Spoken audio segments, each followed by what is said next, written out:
You cannot feel your fingers anymore. That is the first thing you notice. The absence of sensation where your hand meets the wood of the stylus. You look down at your knuckles, skin cracked and gray in the dying light of the last ember, and you force them to move. You have to write this down. You have to finish the count. The ink in the jar beside you froze 3 days ago, turning into a black stone that rattled against the ceramic. So now you are carving the names into the wax with raw, brute force. The tip of the stylus tears through the surface, jagged and ugly. Beside you, the bundle of furs that used to be Marcus stops moving. You pause, listening for the wheeze of his breath, the rattle in his chest that has kept you awake for nights, but there is only the wind screaming against the timber walls. The silence from the furs is louder than the storm. You stare at the ledger, name after name, numbers of the living. You realize with a sick, cold lurch in your gut that you are going to have to scratch his name off the list of the living and move it to the other column, the column that is growing longer than the roster of the outpost itself. You are the Emperor's eyes here, and you will watch them all die before the cold takes you too. Welcome to the simulation. You are about to enter the mind of a Roman censor's scribe, tasked with a duty that will lead you from the marble heart of civilization to the frozen teeth of the frontier. This is a story of bureaucracy colliding with the indifference of nature. If you wish to survive the history that others only read about, make sure to subscribe. Now, let us go back. Before the ice, before the silence, back to the heat and the dust. You are warm. The heat is the first thing you register. A heavy, suffocating blanket that smells of baked stone, stale garlic, and the sweat of 1,000,000 people. You are standing in the shadow of the tabularium, the great archive overlooking the Roman Forum. It is late summer, the kind of day where the air itself feels solid, shimmering off the travertine pavement and making your tunic cling to the small of your back. You wipe a bead of sweat from your forehead, leaving a streak of grime on your skin. Below you, the Forum is a churning pit of humanity. You see the senators in their white togas moving like ghosts through the throngs of unwashed plebeians, the merchants shouting over cages of chickens, the beggars exposing their sores near the temple steps. It is loud, it is dirty, and it is the center of the world. And you hate it. You are tired of the noise. You are a scribe of the censor's office, a man of quiet ledgers and orderly columns, and this city is a sprawling mess that refuses to be tallied. You step back into the coolness of the archive, the sudden drop in temperature drawing the sweat on your neck. The room smells of dry papyrus, cedarwood shavings, and the sharp metallic tang of iron gall ink. This is your domain. Rows of shelving stretch up into the darkness of the vaulted ceiling, stacked high with scrolls that record the taxes, the land disputes, and the head count of the empire. You walk to your desk, a heavy slab of oak worn smooth by the elbows of men who held this job before you. There is a calmness here, a geometric precision that soothes the headache pulsing behind your eyes. You pick up a sponge and wipe down a slate, preparing for another day of copying transfer requests from the grain dole. It is boring work. It is safe work. You have spent 10 years here, watching your hands stain permanently black with ink, watching your youth evaporate in the dry air of this room. You believe in the system. You believe that Rome is eternal because it is counted, because every sack of grain and every new sun is recorded in these scrolls. Order is the wall that holds back the barbarians. Order is the wall that holds back the chaos. A shadow falls across your desk. You look up, squinting against the shaft of light cutting through the dust motes. It is the tribune, a man whose red tunic seems too bright for this gray room. He does not smile. He drops a heavy scroll onto your desk, the wood groaning under the impact. The seal is red wax, stamped with the eagle. You break it, the sound sharp in the quiet room. You unroll the parchment, the fibers crackling, and your eyes scan the Latin text. It is a commission, an imperial mandate. The emperor has ordered a new census of the northern frontier, specifically the mountain passes leading into Rhaetia. The previous records were lost, destroyed by fire or incompetence, and the tax revenue from the mining outposts has stopped flowing. Someone needs to go. Someone needs to travel to the edge of the map, find the people living in the high valleys, count them, assess their worth, and bring the numbers back to Rome. The Tribune tells you that you have been chosen not for your bravery, but for your handwriting. They need clarity. They need a man who does not make mistakes. You accept the task with a nod, because you do not have a choice, but also because a small, dangerous spark lights up in your chest. You are leaving. You are leaving the heat and the stench and the flies. You imagine the north.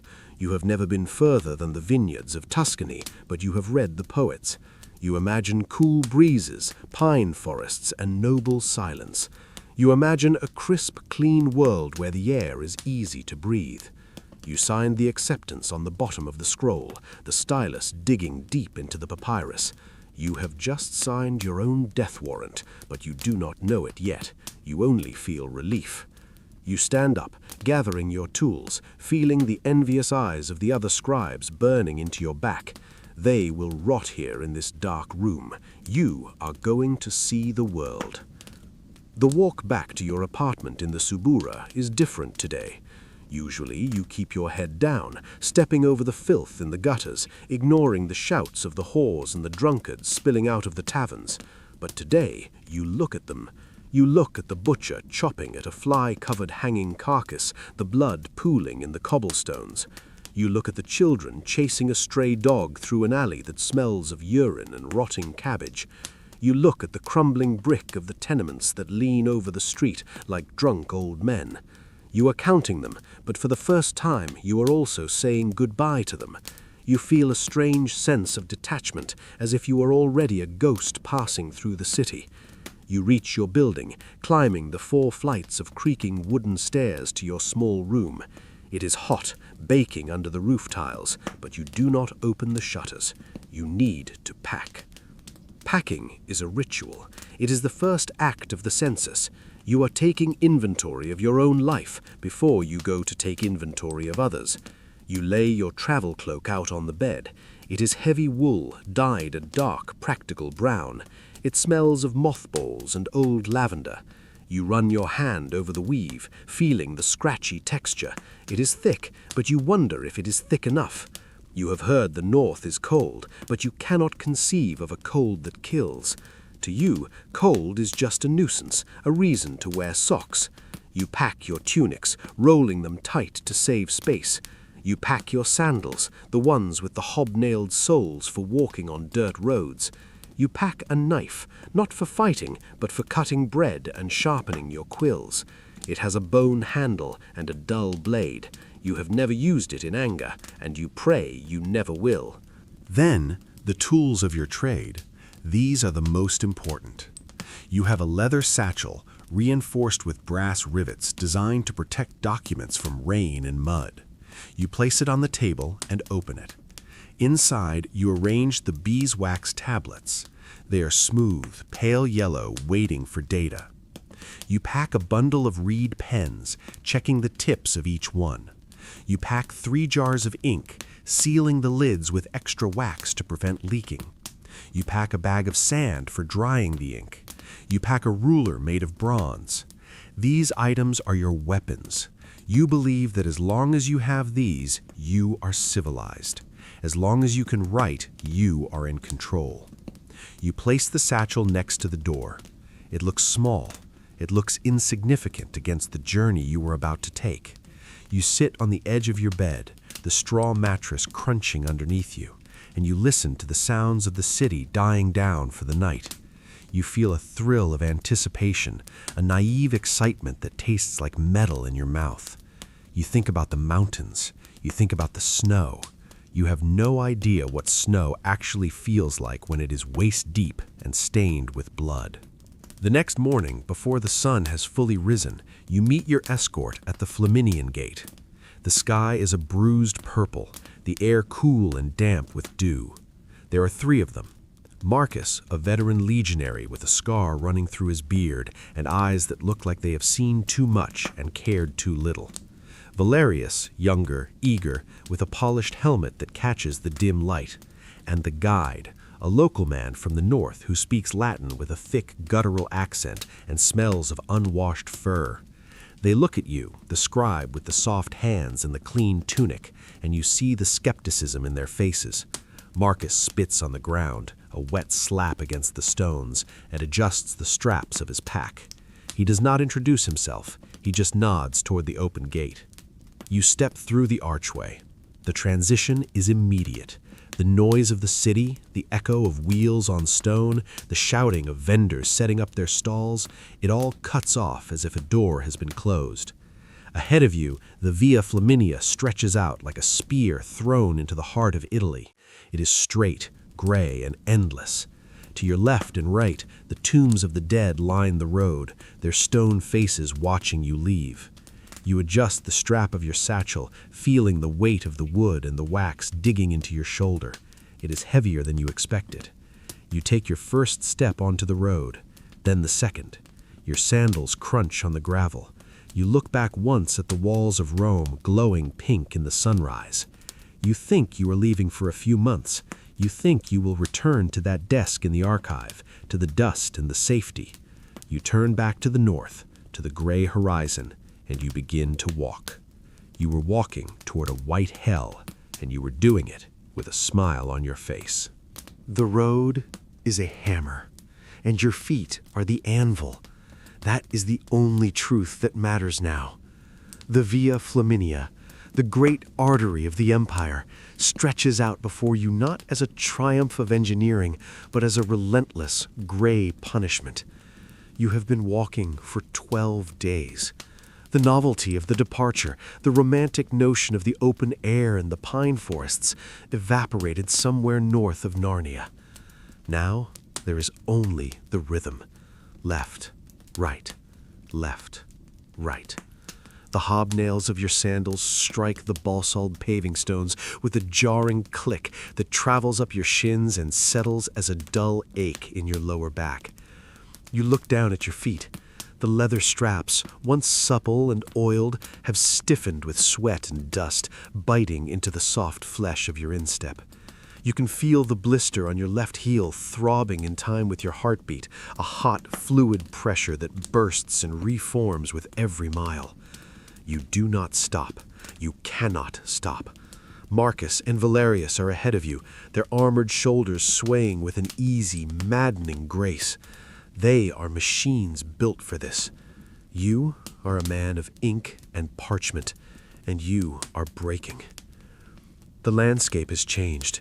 You didn't notice it happening at first. It was a slow, insidious theft of color. When you left Rome, the world was gold and green, cypress trees standing like sentinels against a blue sky, vineyards stretching over the rolling hills, the air smelling of sun-baked earth and rosemary. But as you climbed into the spine of Italy, the gold faded to gray.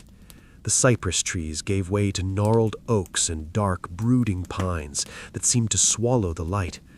The sky, once a vaulted dome of possibility, has lowered itself, pressing down on the hilltops like a ceiling of wet wool. It is raining now. Not the cleansing, violent thunderstorms of summer, but a miserable, persistent drizzle that soaks into everything. Your cloak, the heavy brown wool you packed with such care, is heavy with water. It smells of wet dog and lanolin. The cold is not biting yet, but it is clammy. It sits on your skin like a film of oil, seeping into your bones, making your fingers stiff and clumsy. You pull the hood tighter, but the dampness is already inside. You pass a milestone, a cylindrical pillar of stone streaked with lichen. CXXI, 120 miles from the golden milestone in the Forum. It feels like you have walked across the entire world. You look at the number and try to calculate the distance remaining, but your mind is sluggish. The math, usually your comfort, feels abstract and cruel. You are heading toward the mountains that loom in the distance, jagged teeth biting into the gray underbelly of the clouds. The locals call them the Apennines, but to you they look like a wall designed to keep civilization out. The road narrows here. The expertly fitted polygon stones of the Roman engineers give way to packed dirt and gravel, churned into a brown slurry by the wheels of ox carts. You step into a puddle, the cold mud sucking at your sandal, and you stumble. Valerius looks back, his face hidden beneath the rim of his helmet, and you see the corner of his mouth twitch. He does not offer a hand. You right yourself, wiping the mud from your tunic, and keep walking. The shame burns hotter than the blister. The inns are disappearing. In the first few days, you slept in mansions, official way stations with fresh straw, hot wine, and fires that roared in the hearth. You ate roasted pork and bread dipped in olive oil.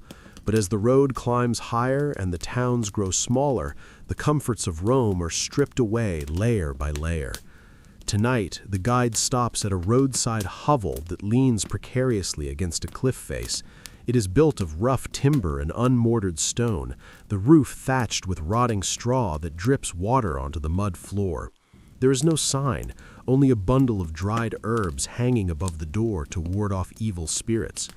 You step inside, and the air is thick with the smoke of a peat fire that refuses to draw properly. It stings your eyes and catches in your throat. The room is dark, illuminated only by the sullen glow of the embers and a single tallow candle that smells of rendered fat. There are no other travelers here, just a sullen innkeeper with a goiter the size of a fist, wiping a dirty rag across a scarred table. You sit down, your legs trembling with exhaustion. You order food, and what arrives is a bowl of gray porridge, lukewarm and gritty with sand, and a cup of wine so sour it tastes like vinegar. You eat it because you are starving. You eat it because your body is consuming itself. You watch Marcus and Valerius eat. They tear into a loaf of hard bread with their teeth, their movements efficient and animalistic. They do not complain about the smoke. They do not complain about the food. They are at home in this squalor. You realize with a sudden, sharp clarity that you are the only foreign thing here. You are the anomaly, the soft city man with the satchel of wax tablets, pretending to be a traveler. Later, you try to sleep. The bed is a pile of straw in the corner, covered by a rough blanket that moves on its own. Vermin. You can hear them rustling in the thatch above your head. You pull your knees to your chest, wrapping your damp cloak around you, trying to create a pocket of warmth. You reach into your satchel, your fingers brushing the cool, smooth leather of the ledger. It is your anchor. You pull it out, shielding it from the drips of the roof. You open it to the first page, the blank grid of columns waiting for names. You run your thumb over the wax. It is still pristine. In this chaos of mud and rain, the ledger is the only thing that is perfect. You cling to it. You whisper the opening invocation of the census under your breath, a prayer to the gods of order. Censere, to assess, to value. It is a mantra to keep the darkness at bay. But the darkness is loud tonight. Outside, the wind is picking up, whistling through the cracks in the walls. It sounds like a flute played by a madman. Morning comes without sun. The sky is a uniform sheet of slate. You step out of the hovel, your joints stiff and aching, your eyes gritty from lack of sleep. The guide is already checking the mules. He points a gnarled finger toward the north. The mountains are closer now, massive, imposing.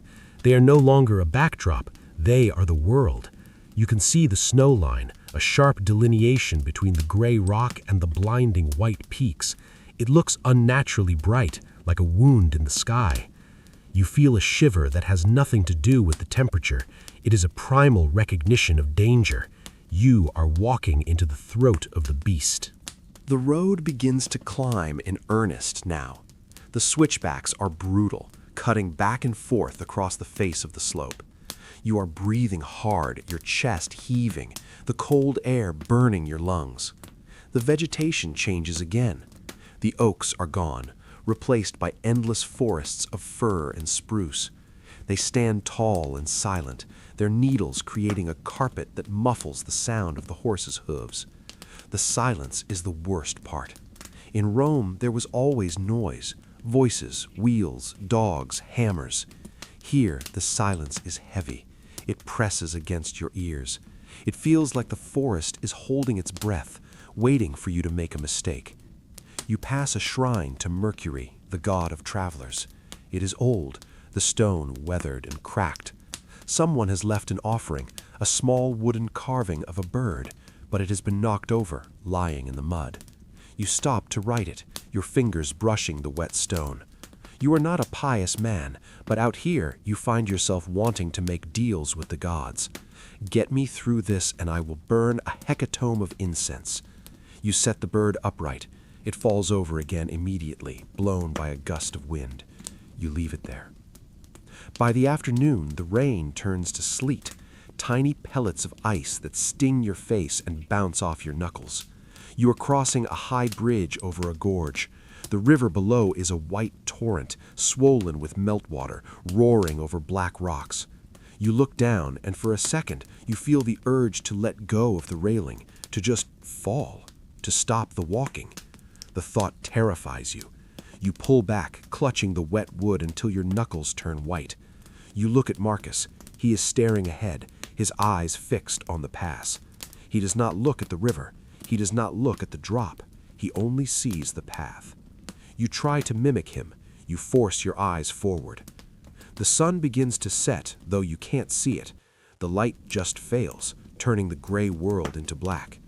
You are approaching the final outpost before the frontier proper. It is a small fort, little more than a palisade and a watchtower. As you draw closer, you see the breath of the guards steaming in the air. You are cold. Not the damp chill of the morning, but a deep, penetrating freeze that numbs your toes. You wiggle them in your sandals, but you can't feel them. You try to remember the warmth of the hypocaust in the baths of Diocletian. You try to remember the feeling of hot steam on your skin, but the memory is fading, like ink washed away by rain. You walk through the gates of the outpost. The soldiers here look different. They are bearded, wearing trousers, barbarian wear, and heavy fur cloaks. They look at you with a mixture of curiosity and pity. You are the man from the south, the man with the soft hands. You stumble toward the fire in the center of the courtyard, your body shaking uncontrollably. You hold your hands out to the flames, but they don't feel warm. They just hurt. The pins and needles of returning circulation are agony. You look up, and past the flames, past the wooden spikes of the wall, you see it. The Great White Wall. The Alps. They rise up in the moonlight, terrifyingly high, glowing with a ghostly luminescence. They are beautiful, and they are deadly. The pass you must take is a thin, dark scratch across the face of the ice. You realize then that the Via Flaminia was just the prologue. The road is over. The wild is beginning. You clutch your satchel to your chest, feeling the sharp corners of the tablets through the leather. You are here to count the people. But looking at that white void, you wonder if there is anyone left to count. You wonder if you will be left to count. The wind howls down from the peaks, carrying the scent of snow and ozone. It blows the hood off your head, chilling your ears. You do not pull it back up. You just stare at the mountain, and for the first time, the mountain stares back. You have arrived. The realization settles into your bones before your mind even processes the words. The outpost is not a fortress of stone and marble like the ones in the stories of the Gallic Wars. It is a scar on the side of the mountain, a rough collection of timber barracks, a stable that smells of wet horse and old hay, and a squat command tower, all surrounded by a palisade of sharpened pine logs. The wood is dark, stained by years of rain and sap, looking more like it grew out of the earth than was built upon it. You stand in the muddy courtyard, your boots sinking inches deep into the slush. The air here is thin. You take a breath, and it feels empty, lacking the thick substance of the air in the valleys. It tastes of iron and snow. You are 6,000 feet above the sea, and your heart beats a little faster just standing still. You look back at the gate. The guards, men with beards so thick their faces are masks of hair, are barring it for the night. The sound of the heavy oak beam dropping into the iron brackets echoes in the valley. Clunk. It sounds like a cell door closing. You are inside now. The world you knew, the world of roads and inns and sunlight, is on the other side of that timber. A soldier points you towards the largest building, the Principia, the headquarters. You walk towards it, your legs heavy, your body craving rest. You push open the door and step into the warmth. It hits you like a physical blow, the smell of burning peat, unwashed bodies, and roasting meat. The room is dim, lit only by the fire in the central hearth and a few sputtering tallow lamps. Smoke hangs in rafters, a blue-gray cloud that stings your eyes. Men are sitting at long tables, rolling dice, carving wood, drinking from clay cups. They stop when you enter. The conversation dies instantly. Dozens of eyes turn to you. These are not the disciplined eyes of the Praetorian bard. These are wolf's eyes. These men have been on the frontier too long. They wear trousers of checkered wool, tunics stained with grease, and cloaks made of bear and wolf fur. They look at your clean tunic, your ink-stained fingers, your leather satchel. You are the censor's man. You are the tax man. You are the enemy. The commander, a centurion named Gaius, though he looks more like a barbarian king than a Roman officer, motions for you to sit. He clears a space at the end of a table, sweeping away a pile of chicken bones and crusts of bread. This is your workspace. This is where you will count the empire. You sit down, placing your satchel on the rough-hewn planks. The wood is scarred with knife marks and rings from wet cups. You feel small here. You feel fragile. You nod to the centurion, a silent request for permission to exist in his world. He grunts and turns back to the fire. You are tolerated, nothing more. You begin the ritual of unpacking. It is the only thing that keeps your hands from shaking. You take out the bronze inkstand, placing it carefully on a flat spot of the table. You take out the bundle of reed pens, aligning them perfectly parallel to the edge of the wood. You take out the ledger, the great ledger. It is a heavy volume, bound in calfskin, the pages made of high-quality parchment that cost more than your father made in a year. You open it. The pages are white, creamy, terrifyingly blank. You smooth the first page flat with the palm of your hand. The sensation of the paper is the only familiar thing in this room. It is the texture of civilization. You dip your pen into the ink. The liquid is cold, thick like syrup. You write the date at the top of the page, Calends of December. The letters are shaky. You take a breath, steady your hand, and write the location, Castrum ad Fines, the camp at the end. The first subjects are brought in. They are not soldiers.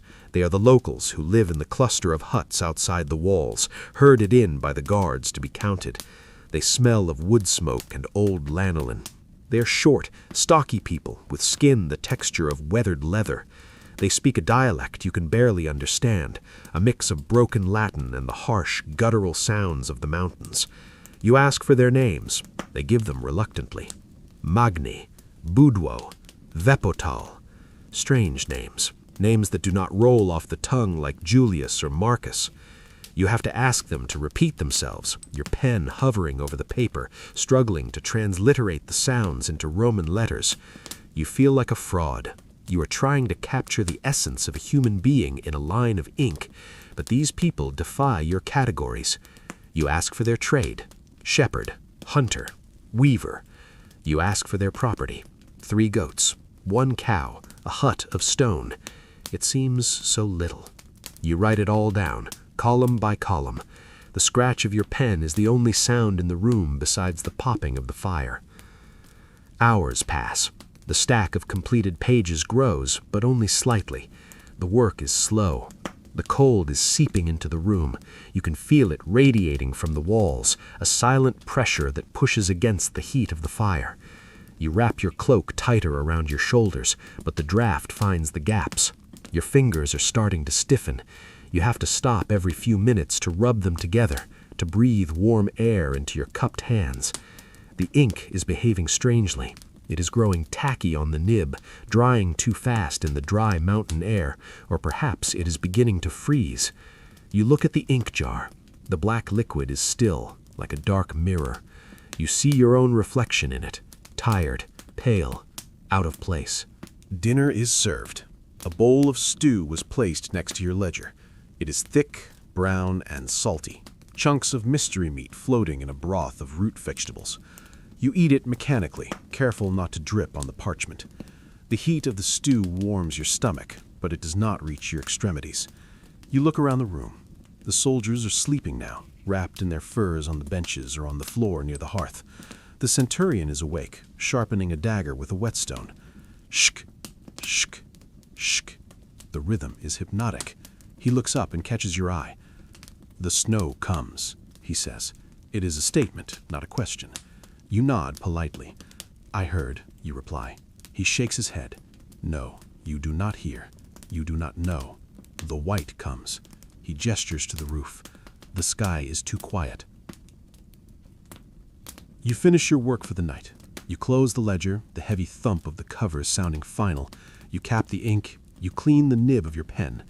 You were given a bunk in a small side room, a narrow closet really, with a slit of a window that looks out towards the pass.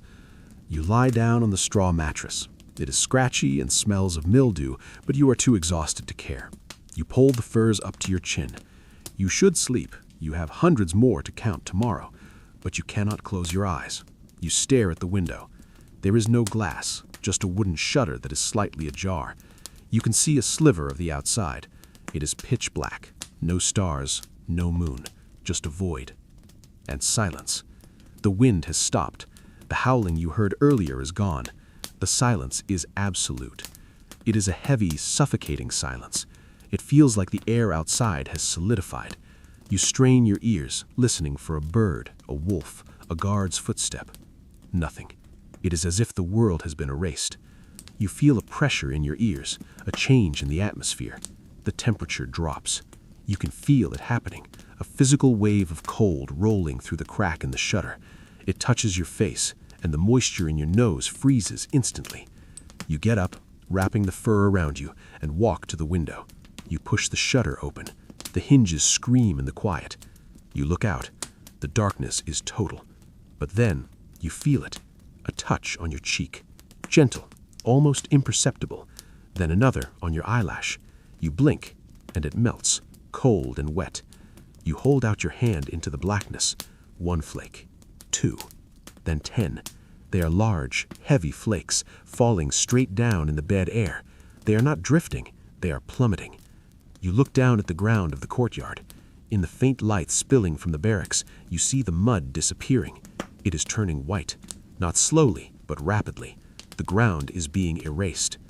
You stand there for a long time watching the snow fall. It is beautiful. It is hypnotic. It is the most terrifying thing you have ever seen. You remember the centurion's words, "The white comes." You feel a sudden, irrational urge to pack your bag, to run out the gate, to run back down the mountain.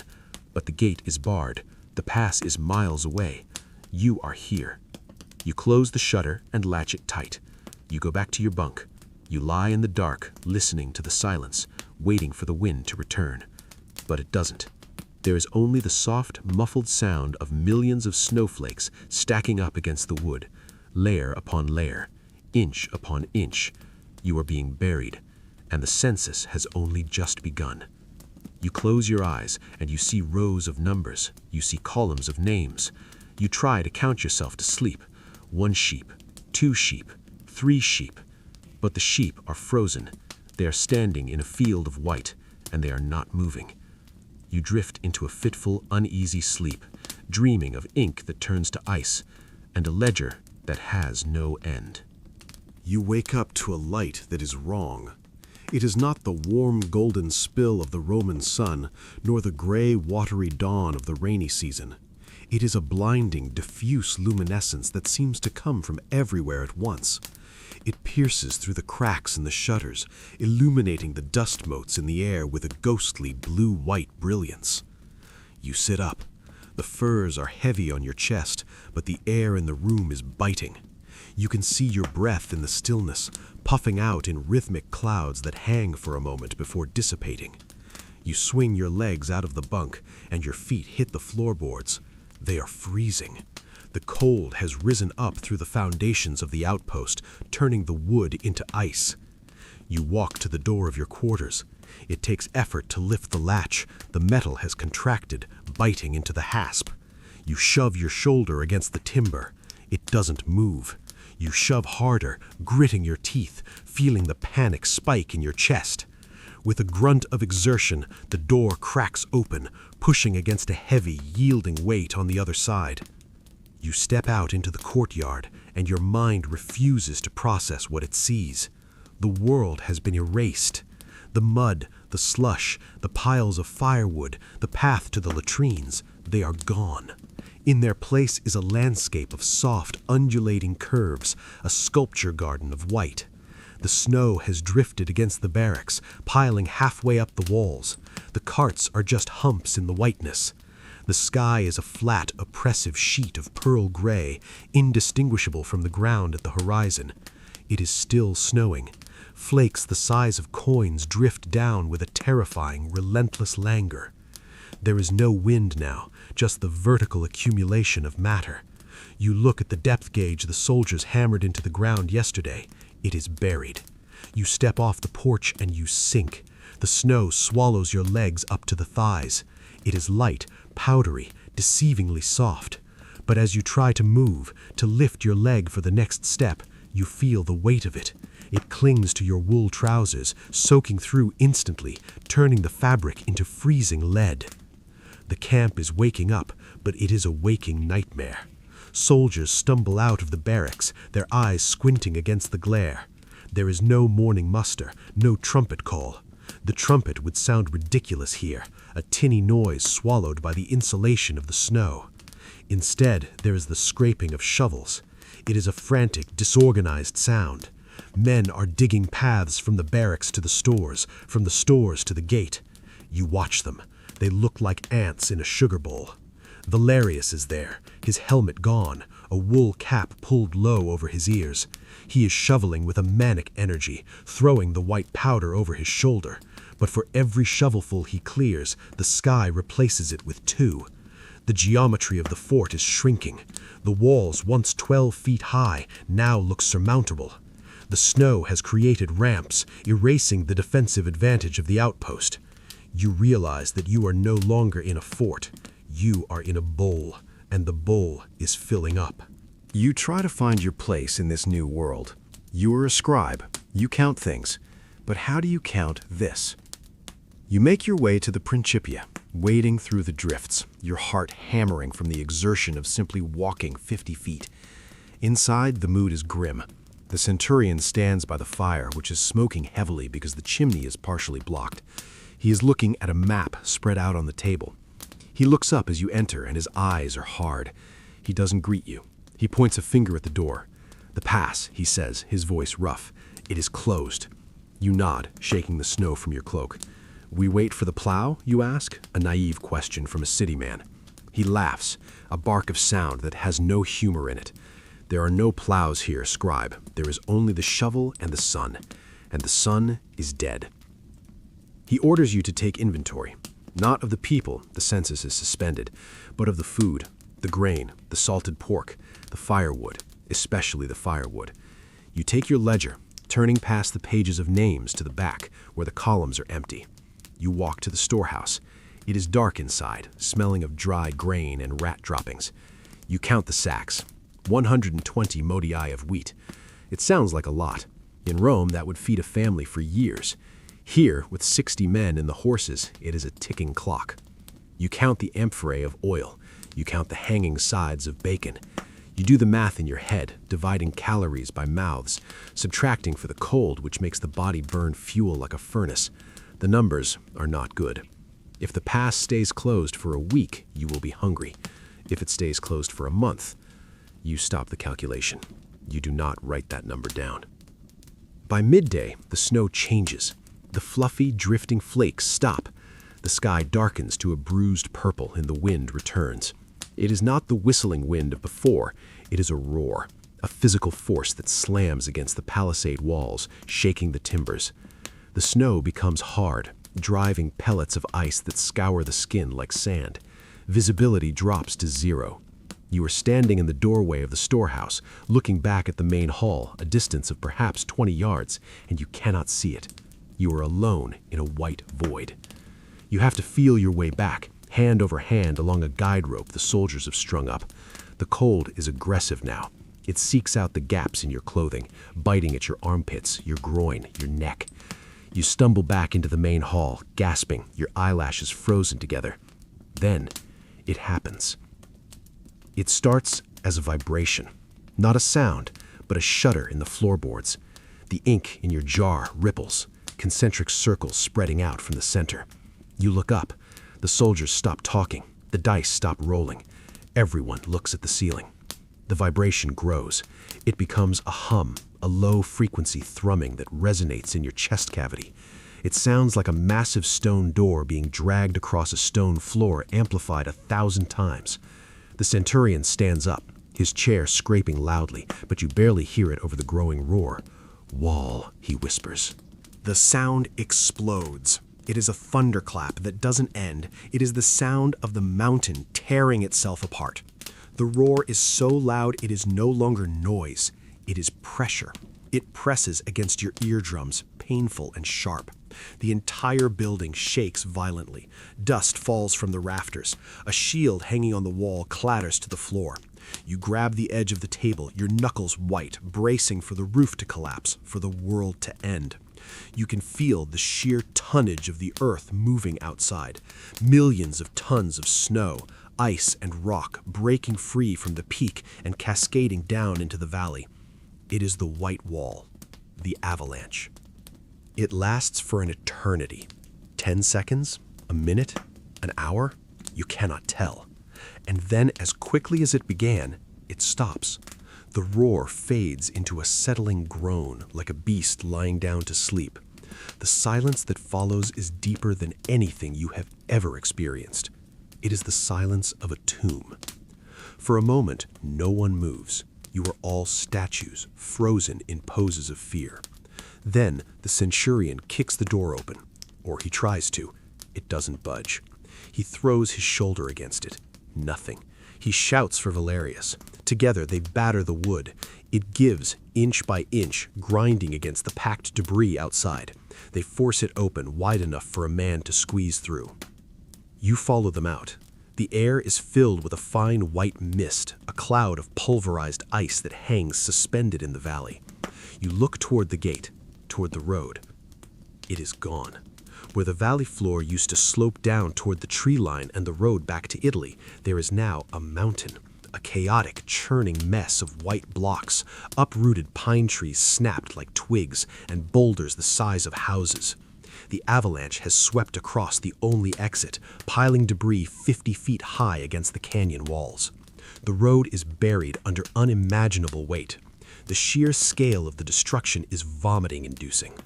The landscape you memorized yesterday, the landmark trees, the shape of the ridgeline has been rewritten. You are not just snowed in, you are sealed in. You look at the faces of the soldiers. These men are veterans. They have fought Germans in the forests and Parthians in the desert. They have seen death, but they are looking at that wall of white with the wide, terrified eyes of children. They know the logistics. They know the engineering. There is no digging through that. Not with shovels, not with hands, not before the food runs out. You turn back to the outpost. It looks tiny now, a collection of matchsticks at the bottom of a white ocean. You look at the sky. It is clearing. The purple clouds are breaking apart, revealing a patch of blue that is mocking in its clarity. The sun comes out, weak and watery, glinting off the destruction. It makes the snow blind your eyes. You shield your eyes, but the brightness sears into your retinas. You walk back inside. You sit at your table. You open the ledger. You look at the page where you listed the grain. You pick up your pen. Your hand is shaking so badly you drops the stylus. It clatters onto the wood. You pick it up again. You dip it in the ink. You stare at the numbers. You realize that you are not writing a census anymore. You are writing a chronicle of the end. You are the historian of your own demise. The centurion comes back in. He looks older. The lines in his face are deeper. He looks at you, and for the first time, there is no disdain in his eyes, only a shared, grim understanding. "Ration the wood," he says softly. "Burn nothing unless necessary. Seal the windows." You nod. You look at the fireplace. The flames are dancing, consuming the log. You watch the wood turn to ash. You realize that you are jealous of the fire. It is warm, it is consuming, and it will burn out long before you do. You close the ledger. The sound of the cover hitting the pages echoes in the silent room. You are trapped. The great white wall has risen, and you are on the wrong side of it. Time has lost its shape. You do not know if it has been 3 days or 3 weeks since the white wall fell. The sun, once the great clock of the empire, has been stolen from you. The windows are boarded up with rough timber and stuffed with straw to keep the freezing draft at bay, turning the headquarters into a cave of perpetual twilight. You exist in a gray haze, illuminated only by the dying embers of the hearth and the sputtering, foul-smelling tallow of the last few candles. The concept of morning is just a memory of a time when you were warm. Now there is only the waking hours and the sleeping hours, separated by the gnawing ache in your belly. You wake up not because you are rested, but because the cold has found a way through your furs, biting at your toes until the pain drags you back to consciousness. You lie there for a moment, staring at the timber ceiling, tracing the same knot in the wood that looks like a screaming face. You have memorized every grain, every crack, every spiderweb in the rafters. The room is no longer a shelter, it is a box, and the box is getting smaller. You sit up. The movement is sluggish and heavy. The air in the room is thick, a physical substance that you have to push through. It is a miasma of confined humanity. It smells of unwashed bodies, of damp wool drying by a weak fire, of stale flatulence, and the metallic tang of rusty mail. But mostly, it smells of soot. The chimney, blocked by snow and debris, drafts poorly, forcing the smoke back down into the room.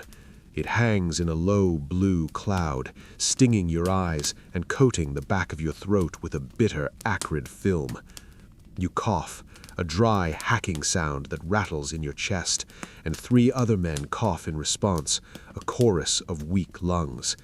You look at your hands. They are stained gray, the soot worked into the creases of your skin, under your fingernails, mixing with the ink stains of your trade.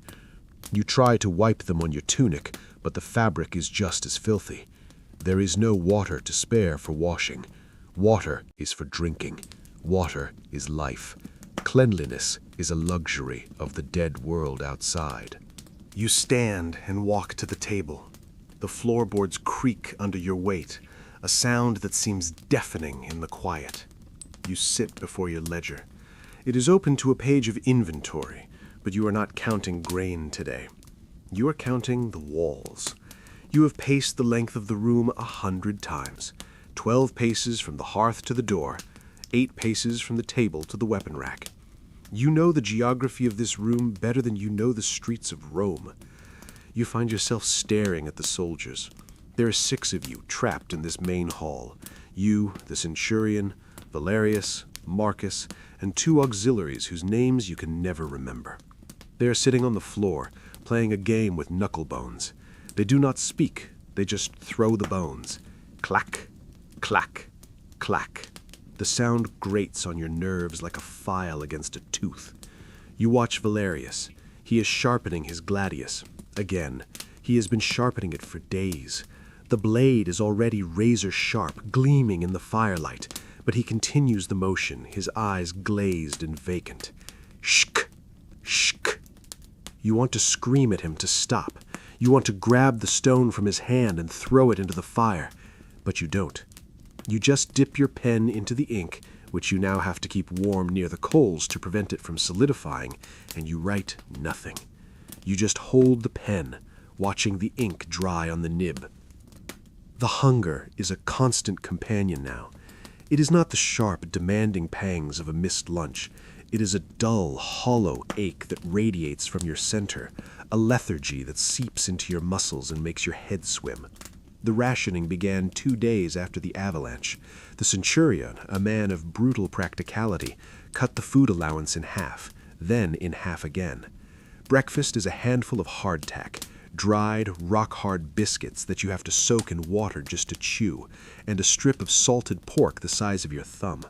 You eat it slowly, taking tiny bites, letting the salt dissolve on your tongue, trying to trick your stomach into thinking it is full. You watch the others eat. You watch the way the centurion chews, his jaw muscles working rhythmically. You find yourself feeling a flash of irrational hatred. He is eating too fast. He is enjoying it too much. You covet the crumbs that fall into his beard. You are a civilized man, a scholar, a servant of the emperor, and yet you are one skipped meal away from fighting a dog for a bone. The veneer of civilization is thin, and the hunger is scraping it away.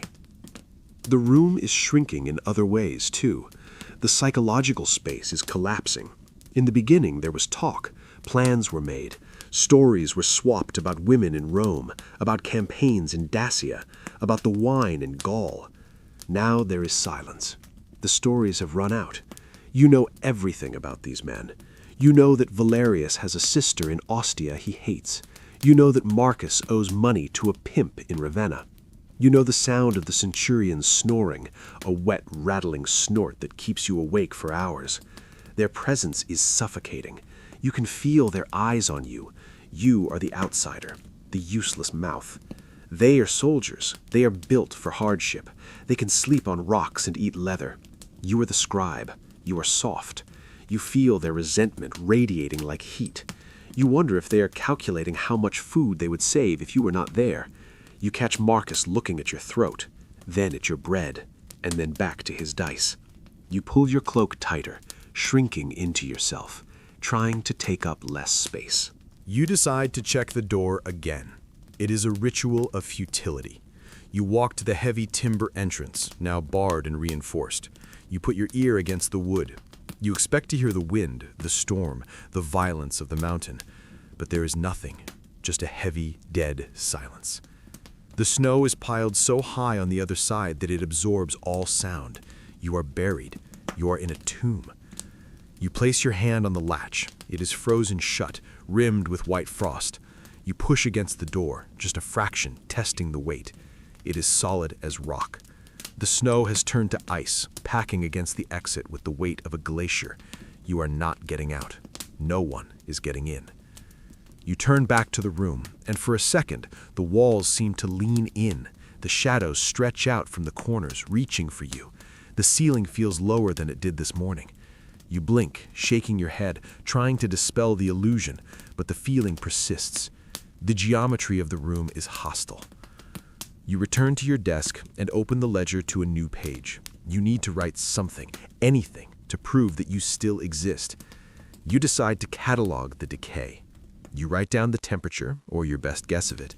You write down the number of logs remaining in the woodpile next to the hearth. 14 logs. That is 2 days of heat if you are careful. 3 if you are willing to freeze. You write down the state of the men. Valerius, moody, repetitive movements. Marcus, coughing blood, pale. The centurion, stoic, hoarding the wine. You are creating a record of the end. You write with tiny letters, conserving the parchment, conserving the ink. You write about the spider you saw yesterday, weaving a web in the corner of the window frame. You watched it for an hour, envious of its patience. It does not know it is going to die. You do. The afternoon, if it is afternoon, brings a new torture, the boredom. It is a visceral, physical pain. Your mind, used to the stimulation of the city, to reading, to conversation, is starving faster than your body.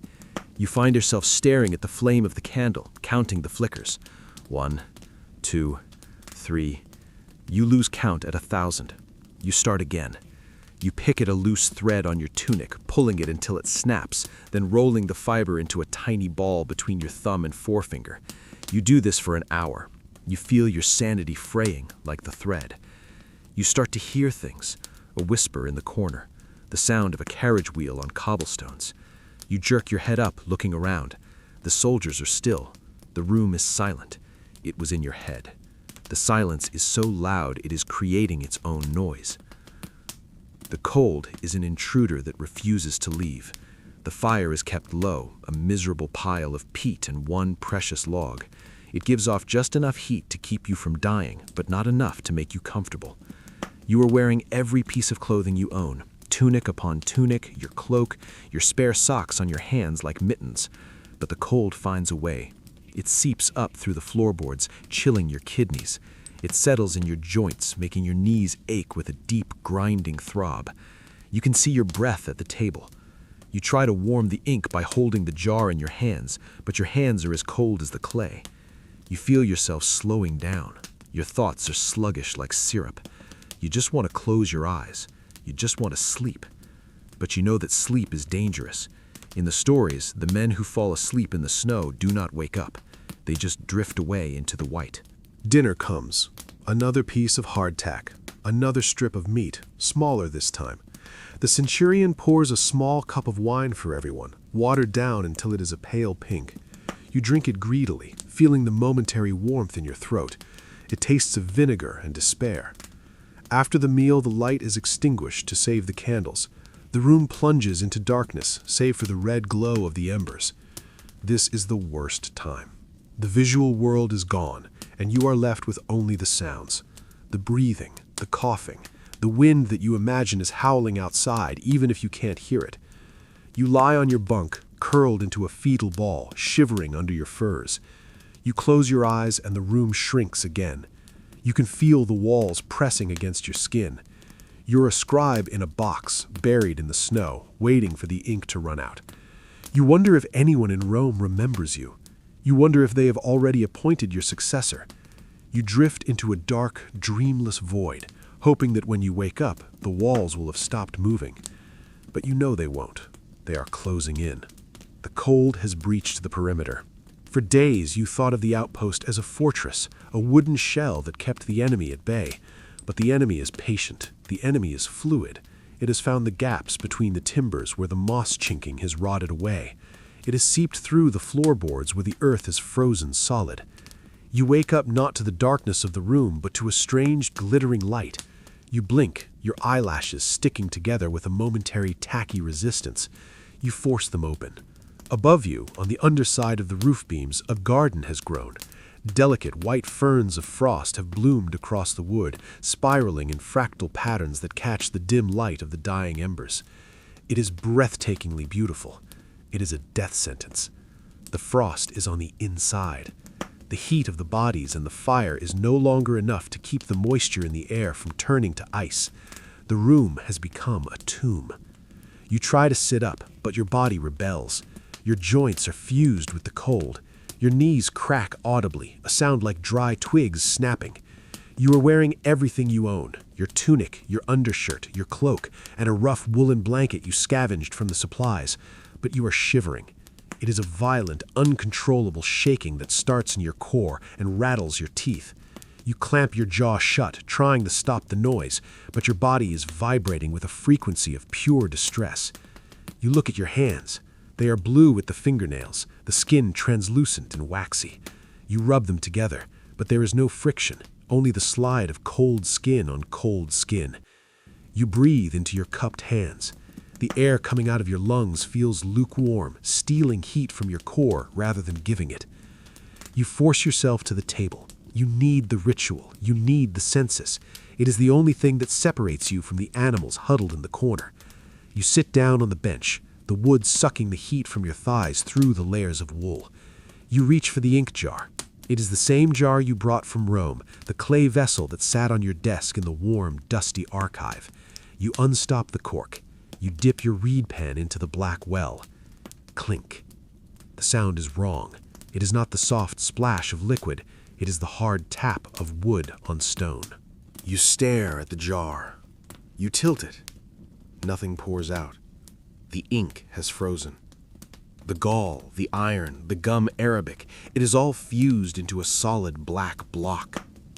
You poke it with the stylus, chipping a tiny shard of black ice off the surface. It skitters across the table. You stare at it. This is the end of your purpose. A scribe without ink is just a man waiting to die. You feel a surge of panic, hot and sharp, rising in your throat.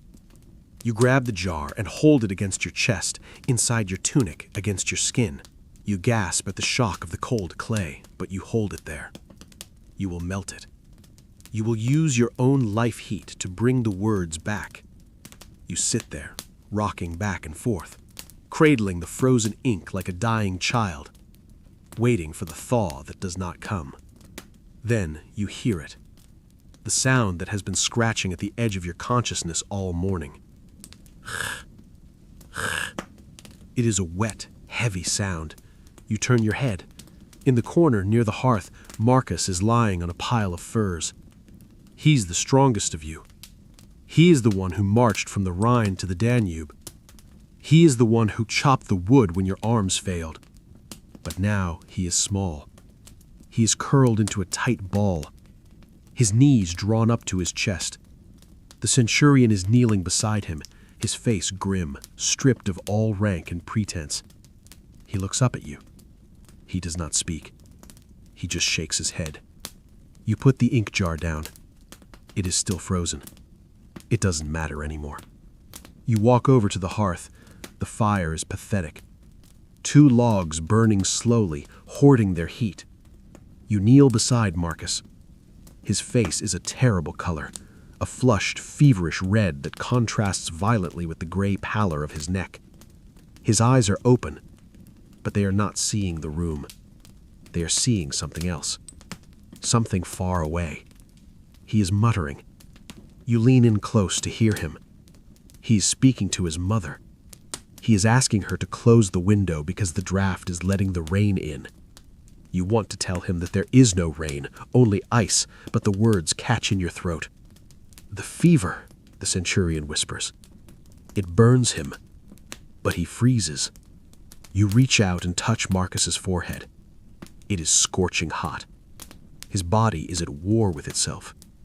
The infection in his chest is boiling his blood, while the air in the room turns his extremities to stone. You take his hand. It is limp and heavy. His fingers are like ice. You begin to rub them. You rub them hard, trying to force the blood back into the capillaries. You chafe his wrists. You massage his palms. You're trying to start a fire with friction on human skin. Valerius comes over. He drops his sword. He takes Marcus's other hand. The 3 of you, the scribe, the officer, and the soldier, form a circle around the dying man. You are a circuit of desperation. More wood, Valerius says. His voice is cracked. Build up the fire. The centurion looks at the woodpile. There are 12 logs left. Outside, the world is buried under 20 feet of snow. There is no more wood. If you burn the logs now to save Marcus, you will all freeze in 2 days. It is a math problem, a brutal calculus of survival. The centurion looks at Marcus, then at the wood, then at you. He closes his eyes for a second, a moment of agonizing moral arithmetic. 1 log, he says. Only 1.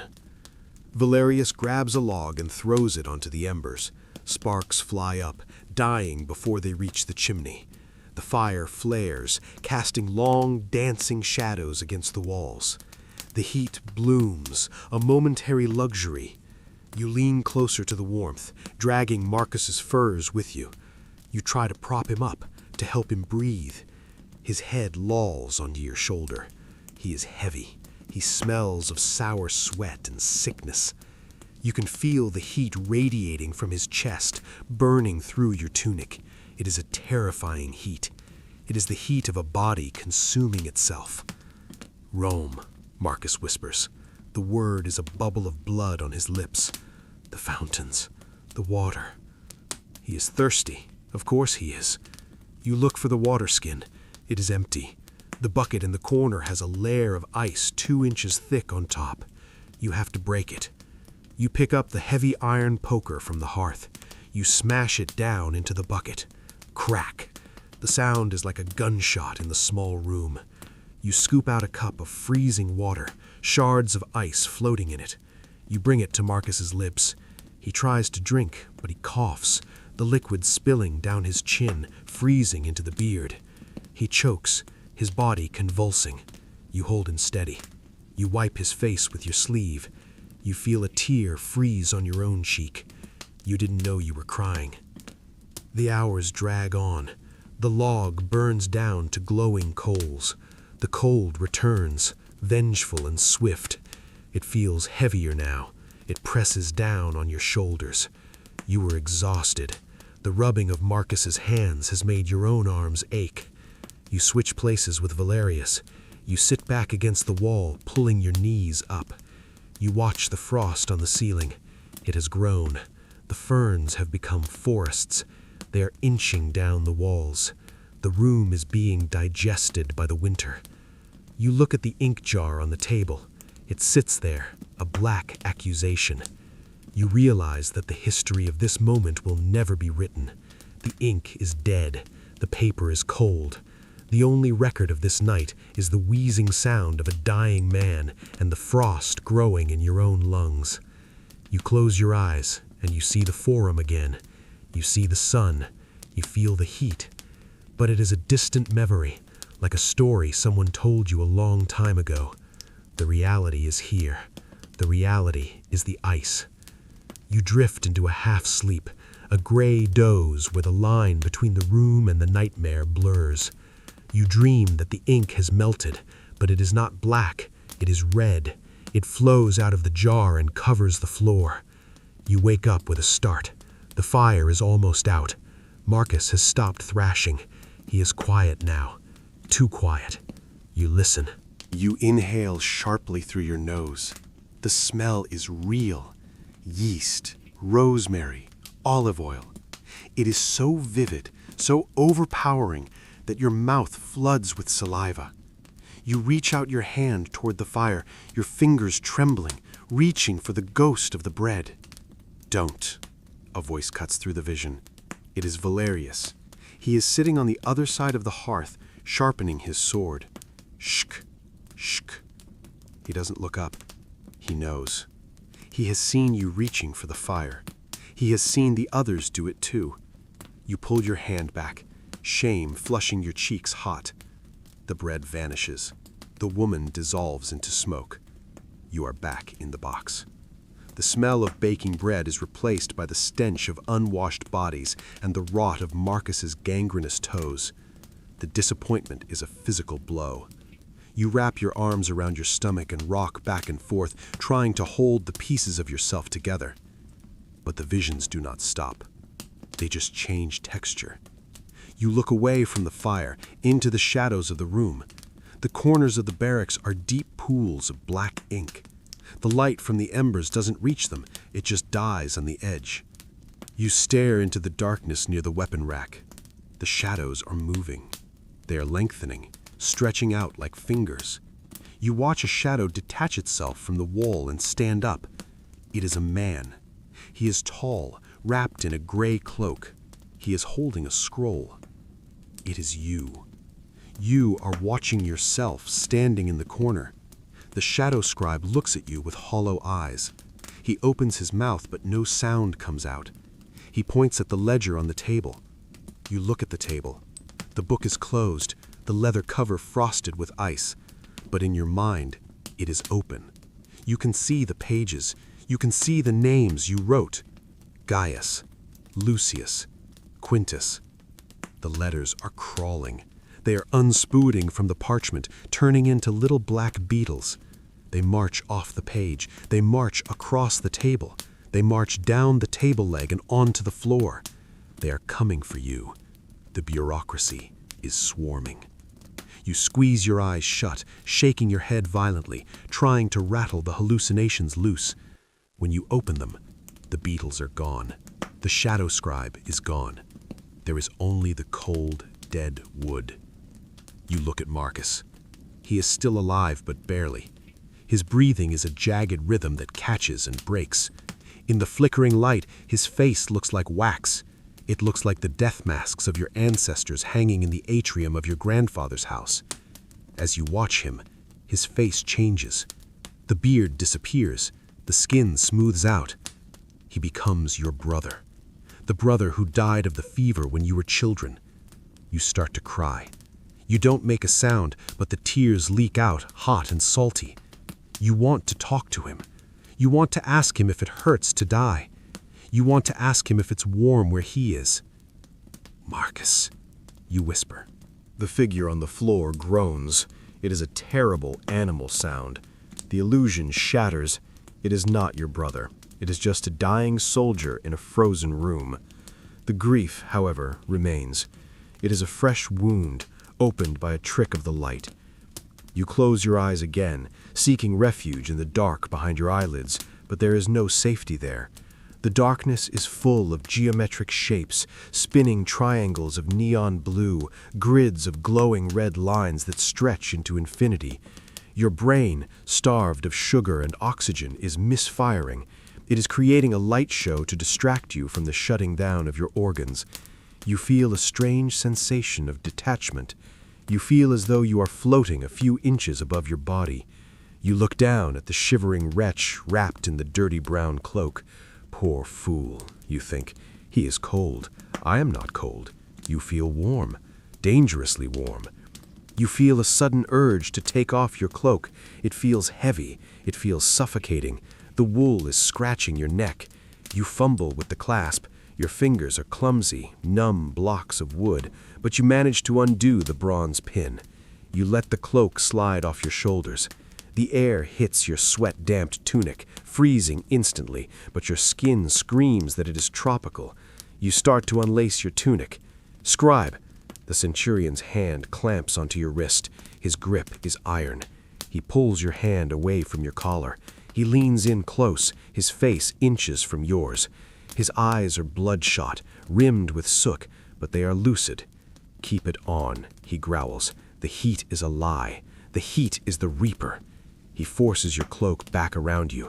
He pins it with shaking hands. You look at him, confused. Why is he stopping you?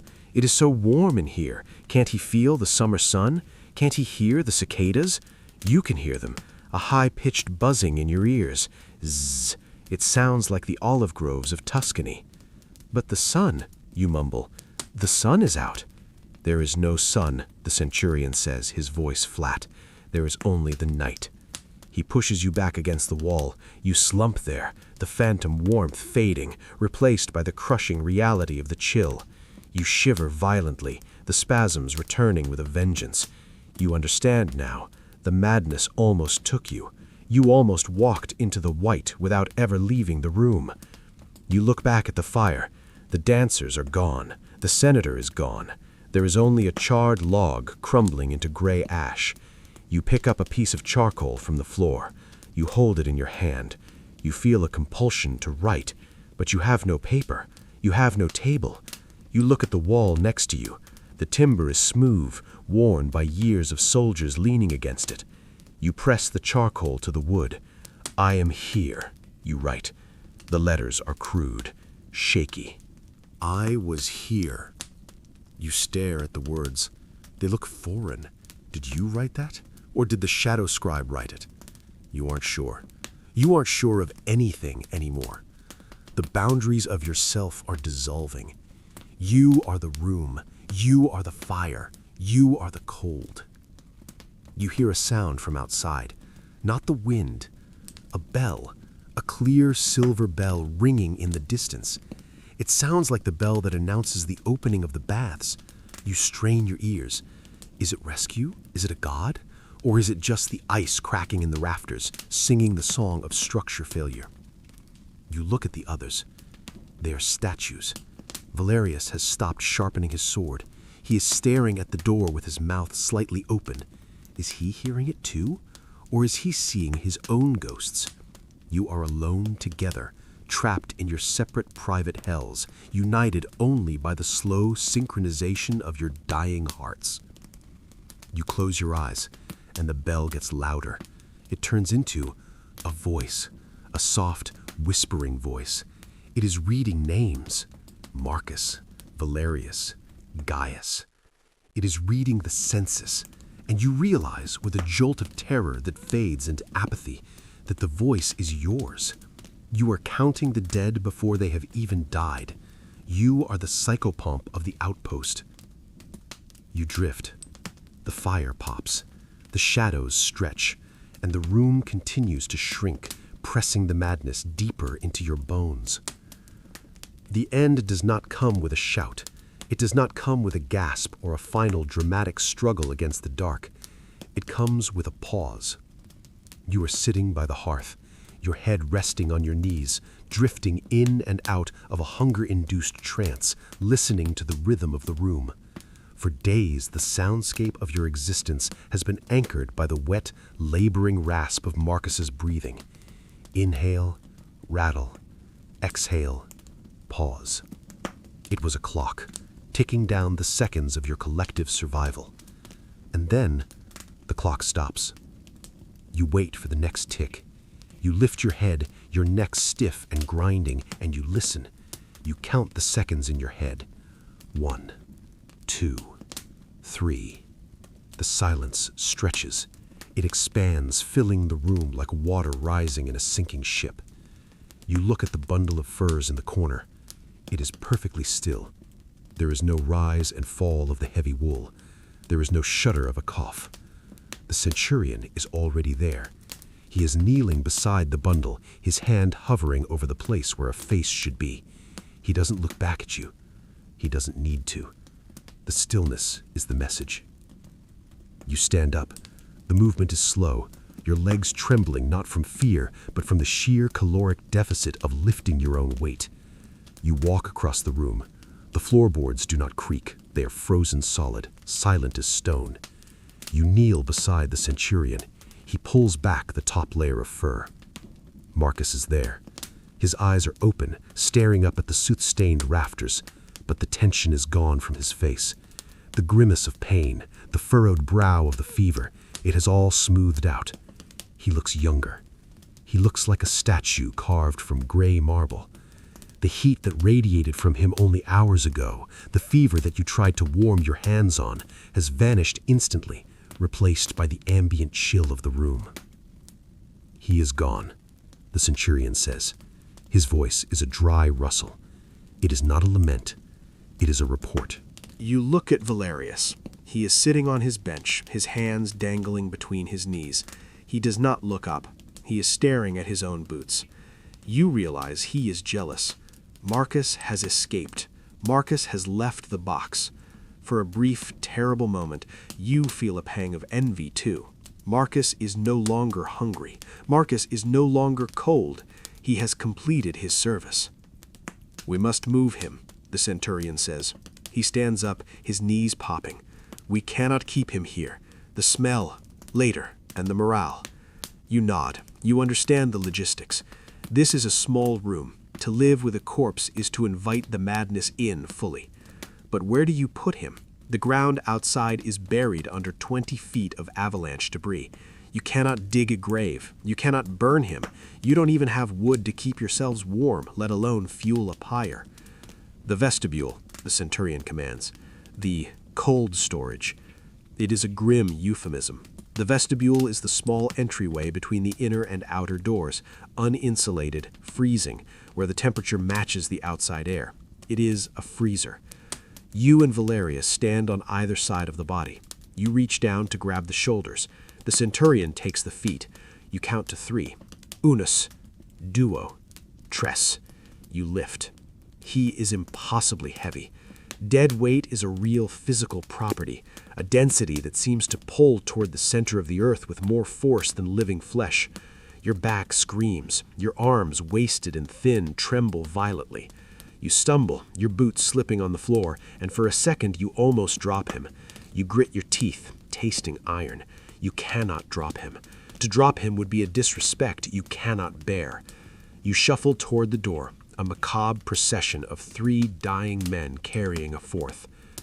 Valerius opens the heavy inner door. The cold that rushes in from the vestibule is a physical assault. It is 20 degrees colder than the main room. It hits your sweat-damped skin like a whip. You step into the darkness of the entryway. It smells of ice and old leather. You lower Marcus onto the stone floor. It is gentle but final. The sound of his body settling is a soft thud. The centurion pauses. He looks down at his comrade. He reaches out and closes Marcus's eyes. It is the only tender gesture you have seen him make in weeks. Then his face hardens. He looks at Marcus's cloak. It is thick, heavy wool, lined with fur. "Take it," he says. You freeze. To strip the dead is a taboo. It is the act of a scavenger. "Take it," he repeats, sharper this time. "He does not need it. We do." Valerius steps forward. His hands are shaking, but he unclasps the brooch at Marcus's throat. He pulls the heavy cloak free. Underneath, Marcus is wearing a simple tunic. He looks small and vulnerable without the bear fur. Valerius hands the cloak to you. You recoil. You don't want to touch it. It is still warm from the fever heat of the dead man. It smells of his sickness. "Put it on," the centurion orders, "or you will be next." You take the cloak. You wrap it around your shoulders, over your own. The warmth is immediate. It is disgusting. It is wonderful. You feel the heat seeping into your back, and your body betrays your morals. It sighs with relief. You are wearing a shroud, but it is keeping you alive. You look down at Marcus, lying in his tunic on the freezing stone. You feel a wave of guilt so profound it almost doubles you over. "I am sorry," you think. "I am so sorry." We step back into the main room and bar the door. The sound of the latch falling into place is the loudest sound in the world. Clack. He is gone. He is on the other side. You walk back to your table. You sit down. The room feels empty. The balance has shifted. There are fewer lungs to warm the air, fewer heartbeats to break the silence. You look at your satchel. You look at the ledger. You have a job to do. You reach into your tunic, close to your skin, where you have been keeping a small vial of ink warm. You pull it out. It is liquid, dark and viscous. You uncork it. You pick up your pen. You open the book. You turn to the page where the soldiers are listed. You find his name.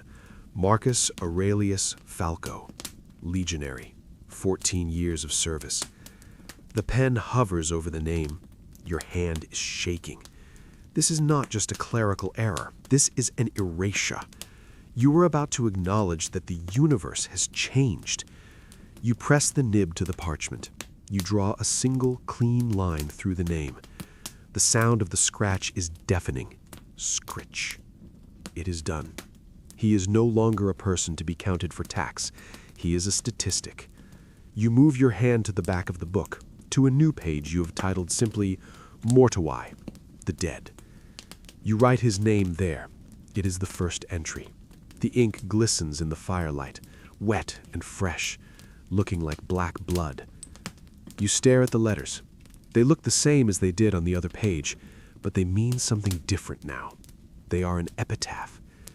You realize then that this is your true purpose here. You were sent to count the living, but the gods had a different plan. You are here to count the ghosts. You are the accountant of the catastrophe. You look up from the book. The centurion is watching you. He sees the ink. He sees the crossed-out line. He nods. Once. Slowly. It is an acknowledgement of the ritual. Order has been maintained. The bureaucracy functions even at the end of the world. But as you look at the empty space where Marcus used to lie, you feel the madness scratching at the back of your skull again. You see a shadow move in the corner. You hear a breath that isn't there. You wonder if you really crossed him out. You wonder if he is standing behind you, reading the ledger over your shoulder, checking your spelling. You close the book. The heavy thump of the leather cover is final. You wrap Marcus's cloak tighter around yourself, burying your nose in the fur. You breathe in the scent of him. You are wearing his ghost. And as the fire dies down to its last embers, you realize that the line between the names on the first page and the names on the last page is very, very thin, and your pen is running out of ink. You lean back against the wall, the warmth of the dead man holding you, and you wait. You wait for the morning that might not come. You wait for the next tick of the clock. But the silence is growing, and the ledger is waiting for the next name. The war is over. You did not win, and you did not lose in the way you expected. You simply ran out of ammunition. The ammunition was wood. For hours you have watched the last log in the hearth. It was a gnarled piece of pine, knotty and reluctant to burn, but you treated it with the reverence of a holy relic. You watched the flames lick at the bark, consuming the resin, turning the brown wood into a glowing, translucent red. You warmed your hands on it until the skin felt tight and dry. You stored that heat in your palms like a miser hoarding gold. But now the red has turned to gray. The structure of the log has collapsed into a pile of soft, powdery ash. A single wisp of smoke rises straight up, a thin gray ribbon that vanishes into the frozen blackness of the chimney. The light in the room, which had been a comforting, flickering orange, dies. It does not fade slowly, it retreats. The darkness from the corners rushes in to claim the center of the room. The cold follows instantly, a physical weight that settles on your shoulders like a wet woolen blanket. You are sitting in a pile. It is the only word for it. The distinction between you and the other men has dissolved.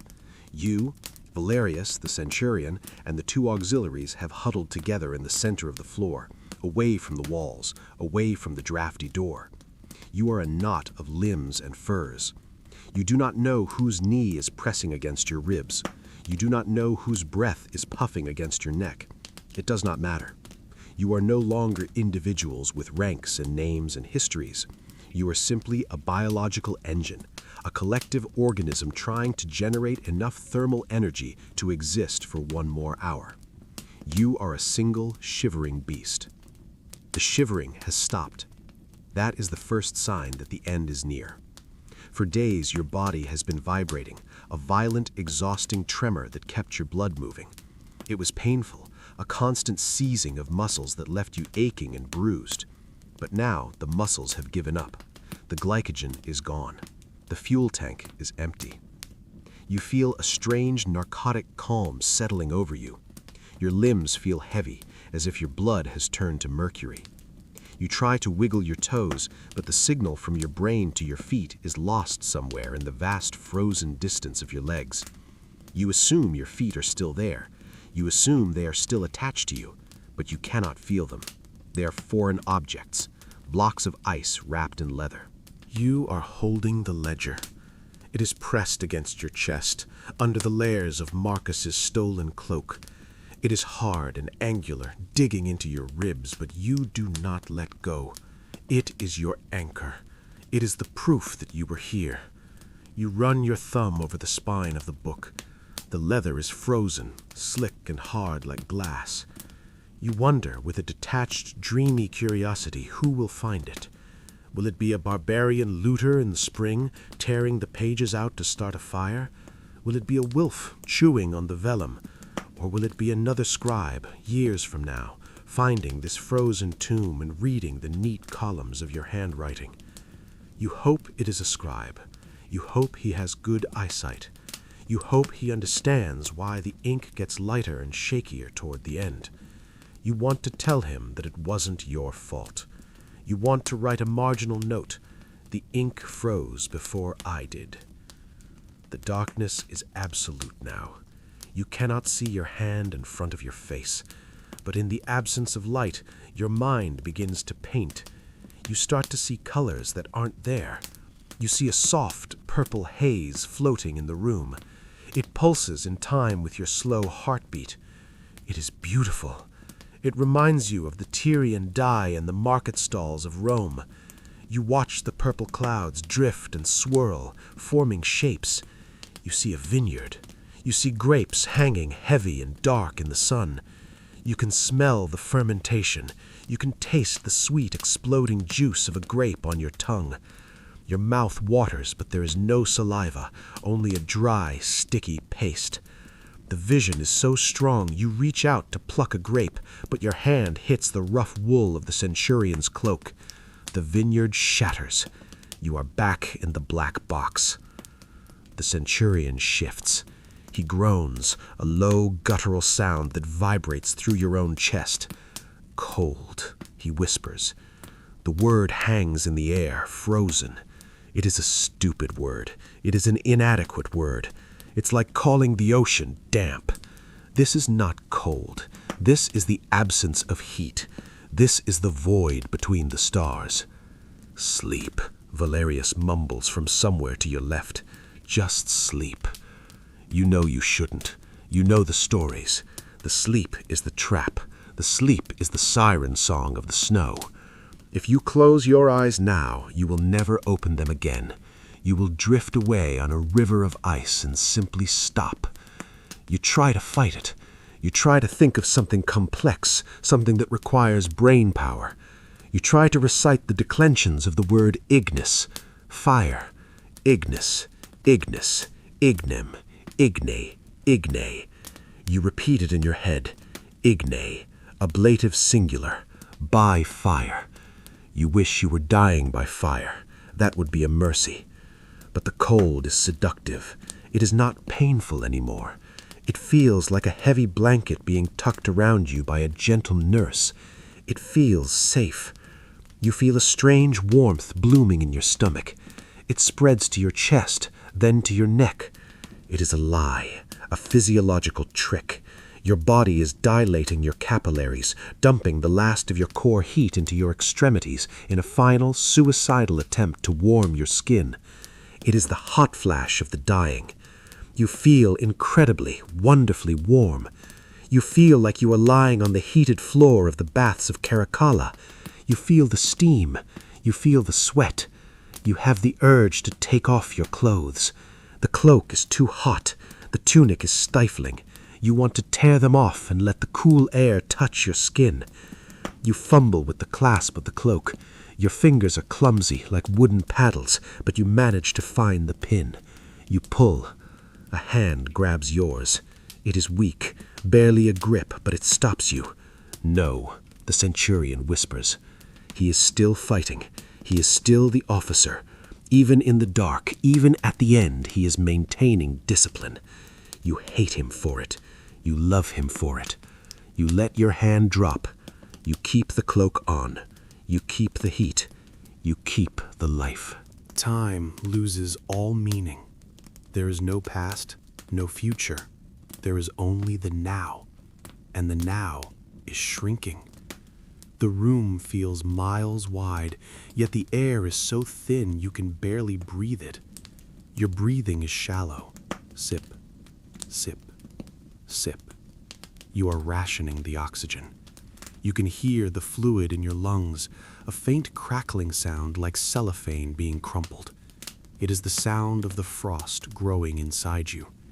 You imagine your lungs turning into delicate crystal caverns filled with glittering stalactites. You imagine your heart as a slow, heavy pendulum swinging through a pool of molasses. Thump, thump. The pauses are getting longer. You wait for the next one with a mild anxiety. Will it come? Does it matter? You find yourself thinking of the census again. You think of the names you didn't get to write, the people in the valley below, the women weaving by the fire, the children playing in the snow. You wonder if the avalanche got them too. You wonder if you are the last people in the world. Maybe the whole empire is gone. Maybe Rome has fallen. Maybe the ice has taken everything. The thought is strangely comforting. If everyone is gone, then you are not missing anything. You are just joining the majority. You are just filing your report in the great archive of the dead. You feel a weight on your shoulder. Valerius's head has slumped against you. He is heavy. He is still. You listen for his breath. You cannot hear it. You wait. You wait a long time. There is no sound. You realize he has crossed over. He has stepped off the path. You should feel grief. You should feel horror. But you feel nothing. You just feel the weight. He is part of the furniture now. He is part of the wall. You envy him. He knows the secret. He knows what comes next. Your eyes are heavy. The lids feel like lead shutters. You can feel the ice crystals forming on your eyelashes, interlocking, sealing them shut. You blink, tearing the delicate structures, but they form again instantly. It is nature's way of closing the curtains. You let them stay closed. It is easier this way. The darkness behind your eyes is warmer than the darkness of the room. In the dark, you see a light. It is small at first, a pinprick of gold in the distance. It gets closer. It is a lantern. Someone is holding it. A figure in a white toga. He is walking toward you across the snow. He looks like your father. He looks like the emperor. He looks like no one. He holds the lantern up. The light is warm. It washes over you, melting the frost, melting the fear. "Come," he says. "The counting is done." You try to stand up to follow him, but your body does not move. You are anchored to the floor. You are anchored to the centurion, to Valerius, to the ledger.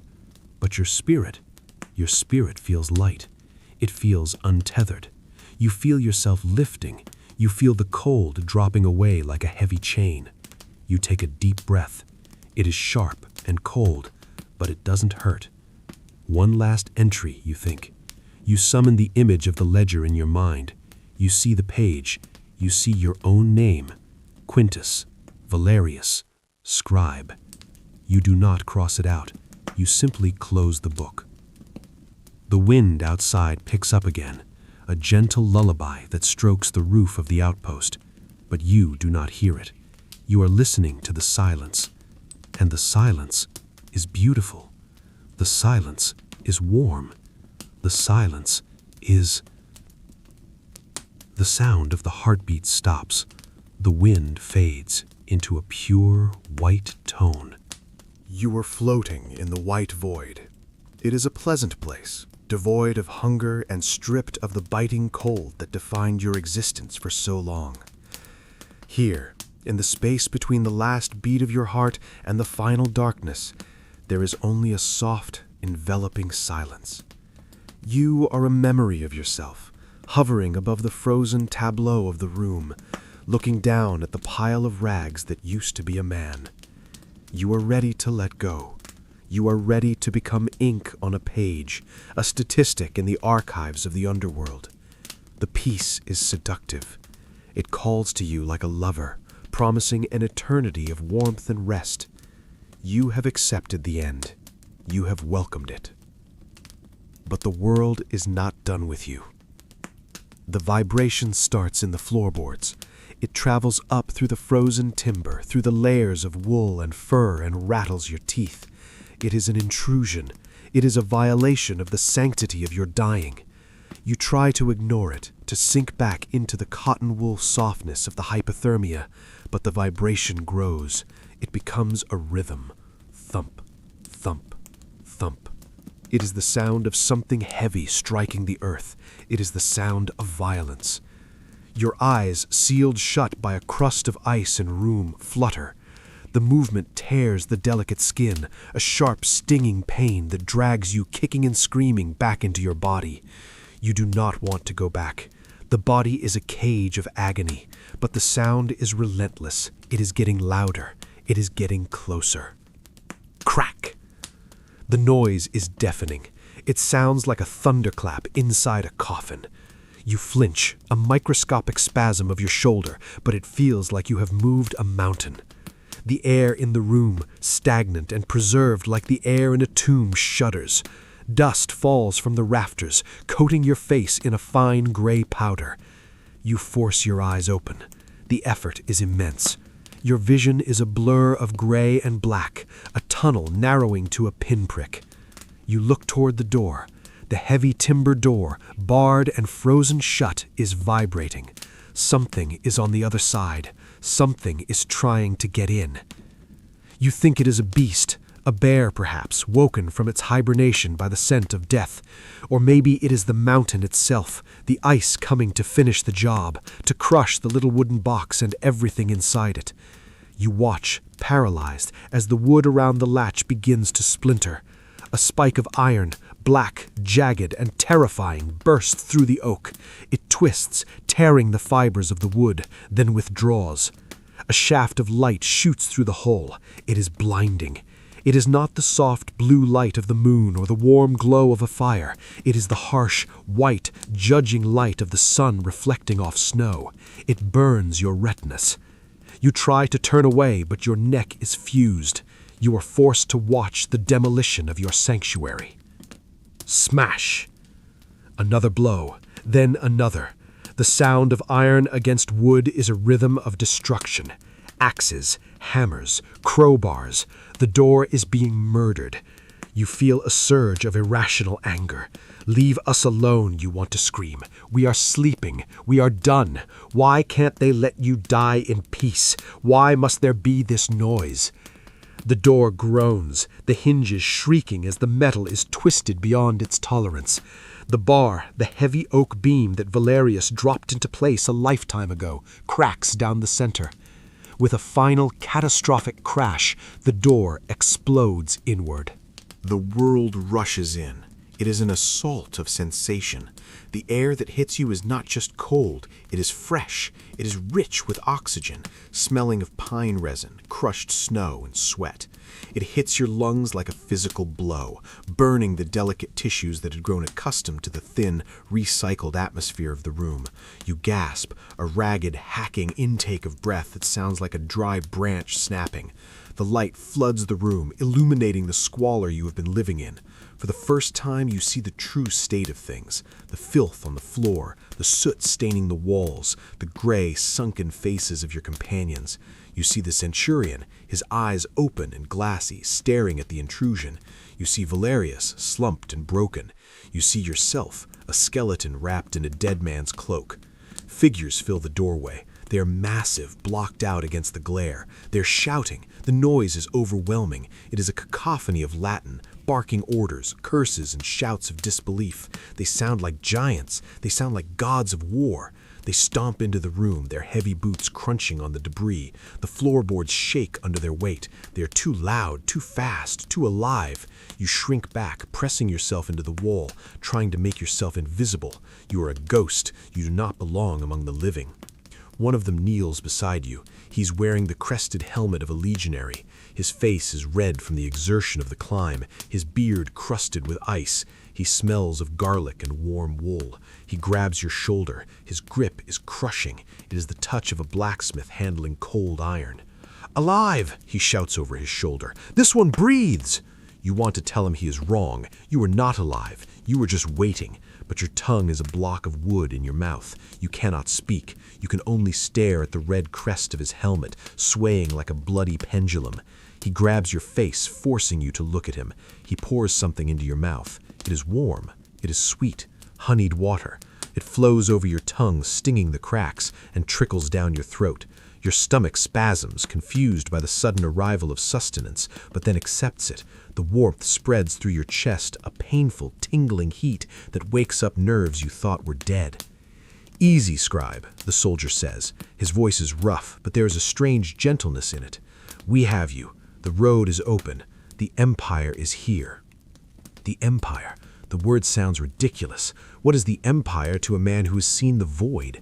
The Empire is a desk in a dusty room. The Empire is a line of ink. The Empire is what killed you. They move to the centurion. You watch as another soldier checks for a pulse. He shakes his head. "Barely," he says. He is deep in the shade. They lift him. It is a clumsy, violent process. They grab his arms and legs, hauling him up like a sack of grain.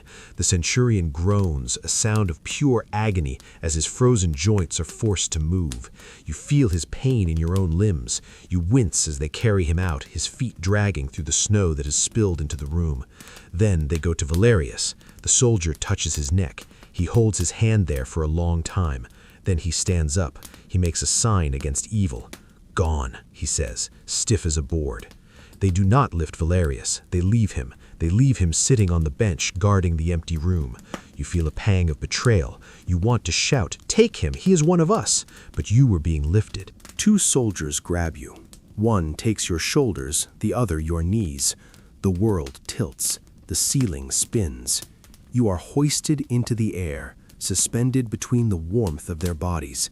The movement is excruciating. Your skin feels like it is tearing. Your bones feel like glass grinding against glass. You let out a whimper, a small, pathetic sound that shames you. "Hold on," the soldier at your head says. "It's a long way down." They carry you out of the room. You pass through the shattered doorway, the wood splinters catching on your cloak.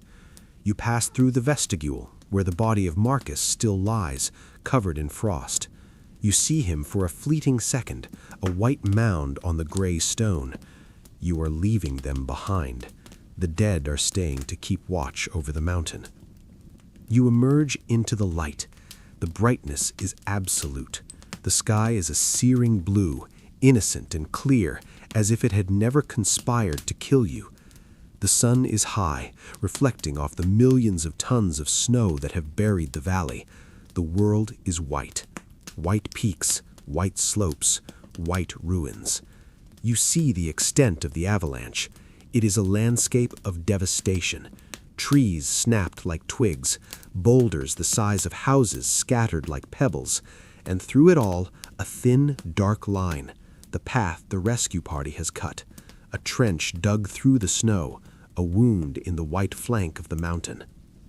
The air is loud with the sounds of the Legion. There are mules stamping their hooves, their breath steaming. There are officers shouting coordinates. There is the clang of shovels against rock. It is the machinery of Rome, grinding its way back into the wild. It feels alien. It feels aggressive.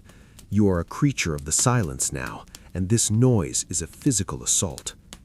They lay you onto a stretcher. It is made of canvas stretched between two poles. It is cold, but they cover you with heavy blankets, dry, warm blankets that smell of camp smoke. You clutch your chest. You are searching for something. Panic flares in your frozen brain. "The book," you croak. It is your first word. It sounds like two stones rubbing together. "The book." The soldier pauses. He looks at your hands.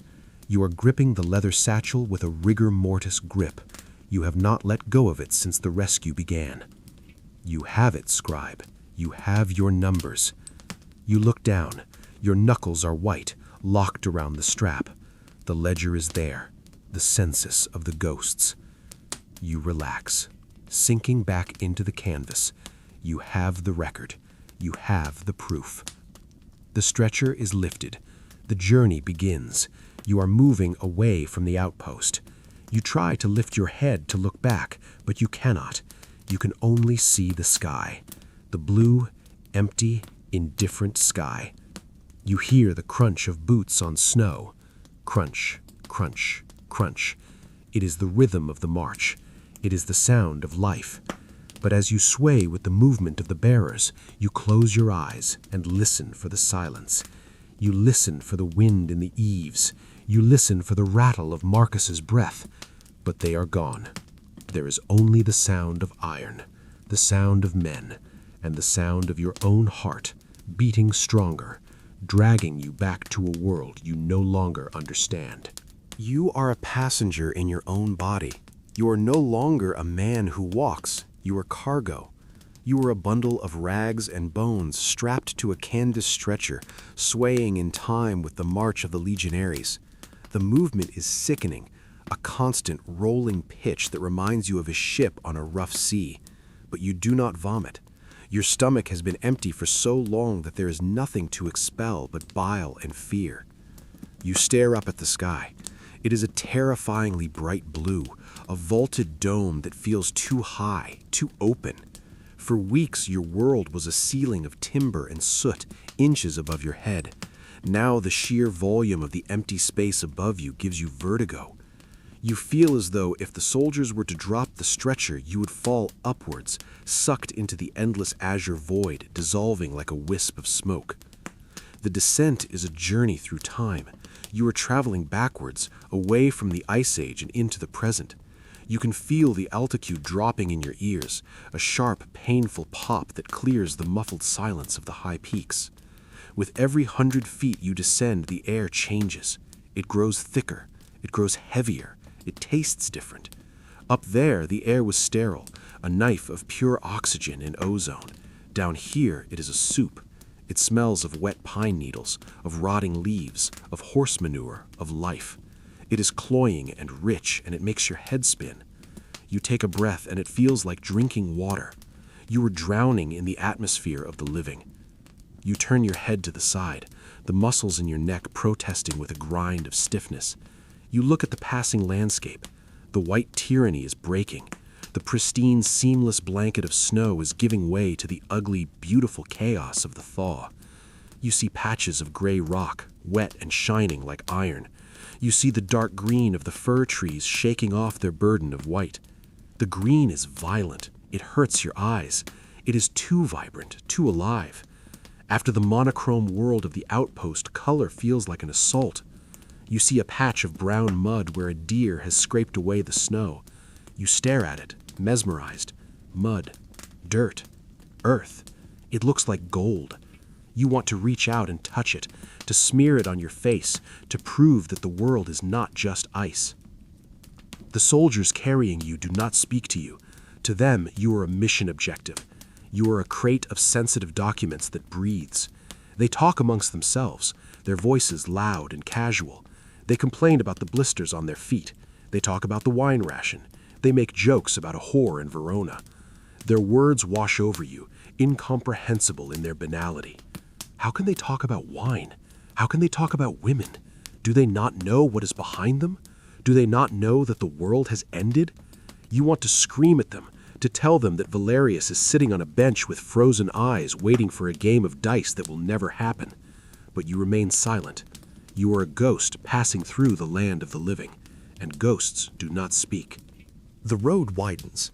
The path, which was a narrow trench cut through the avalanche, opens up into the military road. The crunch of snow under the boots disappears, replaced by the wet, sucking sound of slush and mud. Squelch, squelch, squelch. It is a dirty sound. It is the sound of the thaw. You hate it. The ice was clean. The ice was pure. This is messy. This is survival. You look down at your hands, still clutching the leather satchel. The leather is warming up. The frost that coated the brass buckles is melting, leaving droplets of water that run down your knuckles like tears. You wipe them away frantically. You cannot let the water touch the ledger. The names must remain dry. The names are all you have left of them. You pass the first signs of the lower camps. Smoke rises from a cluster of tents in a clearing. You smell roasting meat, pork, heavy and fatty. The scent hits you like a physical blow, triggering a spasm of hunger so violent it feels like a cramp. But it is followed immediately by nausea. Your body remembers the hunger of the room, and it rejects the idea of plenty. It feels obscene to smell food when Marcus is starving in the dark. You close your eyes, trying to block out the smell, but it is everywhere. It is the scent of life continuing without permission. Then you hear it, a sound so shocking it makes you jump on the stretcher. Chirp! A bird.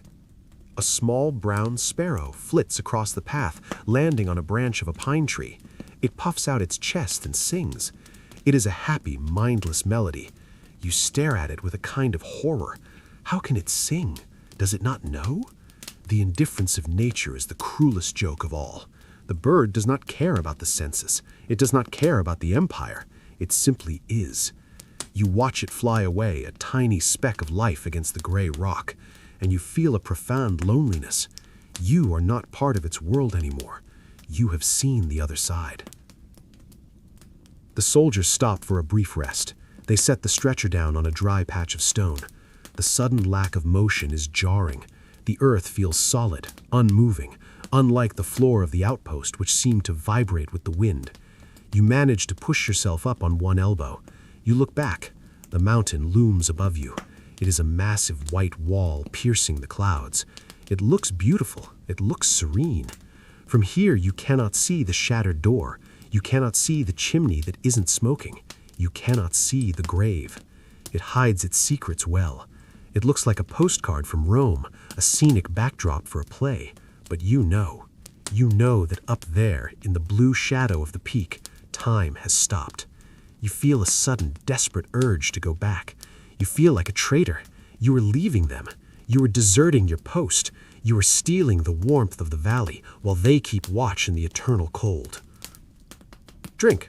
A soldier is standing over you. He holds out a canteen. You take it. Your hands are shaking less now. You lift it to your lips. It is water mixed with vinegar, posca. It is sour and sharp. It cuts through the phantom taste of ash in your mouth. You drink greedily, the liquid spilling down your chin. You wipe it away with the back of your hand. The soldier smiles. Good, he says. The color is coming back to you. You looked like a corpse when we found you. I am a corpse, you think. I am just a corpse that hasn't stopped moving yet. They lift you again. The journey continues. The trees get taller. The air gets warmer. You start to sweat. It is a strange, prickly sensation under the heavy wool of Marcus's cloak. You feel the moisture gathering on your forehead, on your back. You are shedding the winter. You are thawing out. But the thaw hurts. It brings back the feeling in your toes, a throbbing, burning agony as the blood forces its way back into the damaged vessels. You grit your teeth, riding the waves of pain. It is the price of admission back into the world. Eventually, the road levels out completely. You have reached the valley floor. The noise of the main legionary camp rises to meet you. It is a city of canvas and leather. You hear the clang of blacksmiths, the shouting of centurions, the braying of mules. It is the chaotic, organized roar of Rome. To your ears, sensitive from the weeks of silence, it sounds like madness. It is too loud. It is too fast. The soldiers carry you through the gates of the camp. Men stop to look at you. They stare at the survivor from the mountain. They point. They whisper. You feel like a specimen. You feel like a curiosity brought back from the underworld. You clutch the satchel tighter. I am not a curiosity, you think. I am the censor. I have the numbers. They bring you to the hospital tent. It is warm inside, smelling of medicinal herbs and clean linen. They lift you off the stretcher and place you on a cot. The bed is soft. It yields under your weight. It is the most comfortable thing you have ever felt. It is terrifying. You are afraid that if you relax, you will sink into it and never wake up. A doctor, a Greek with gentle hands and eyes that have seen too much, leans over you. He starts to unfasten the cloak. No, you whisper, clutching the fur. It is dirty, he says softly. We need to check your skin. It is his, you say. It is Marcus's. The doctor pauses. He looks at you. He understands. He nods. We will put it beside you, he promises. We will not take it away. He peels the cloak from your fingers. The loss of the weight is immediate. You feel naked. You feel light. He begins to examine you, touching your frostbitten toes, listening to your chest. You stare up at the canvas ceiling of the tent. It is yellow, glowing with the sunlight outside. It is not timber. It is not soot. You are safe. The realization hits you not with joy, but with a hollow, crushing emptiness. You have survived. You have won the lottery. But as you lie there, listening to the doctor murmur to his assistant, you realize that a part of you is still up there. A part of you is still sitting in the dark, watching the frost grow on the ceiling, waiting for the wood to run out. You have come down the mountain, but you have not left it. You reach out your hand blindly until your fingers brush the cold, hard leather of the ledger sitting on the floor beside the cot. You tap it, once, twice. I am here, you tell the names inside. I am here. You are standing in the center of the world, and you have never felt more invisible. Rome is a riot of color and noise. It is late spring, and the city is blooming.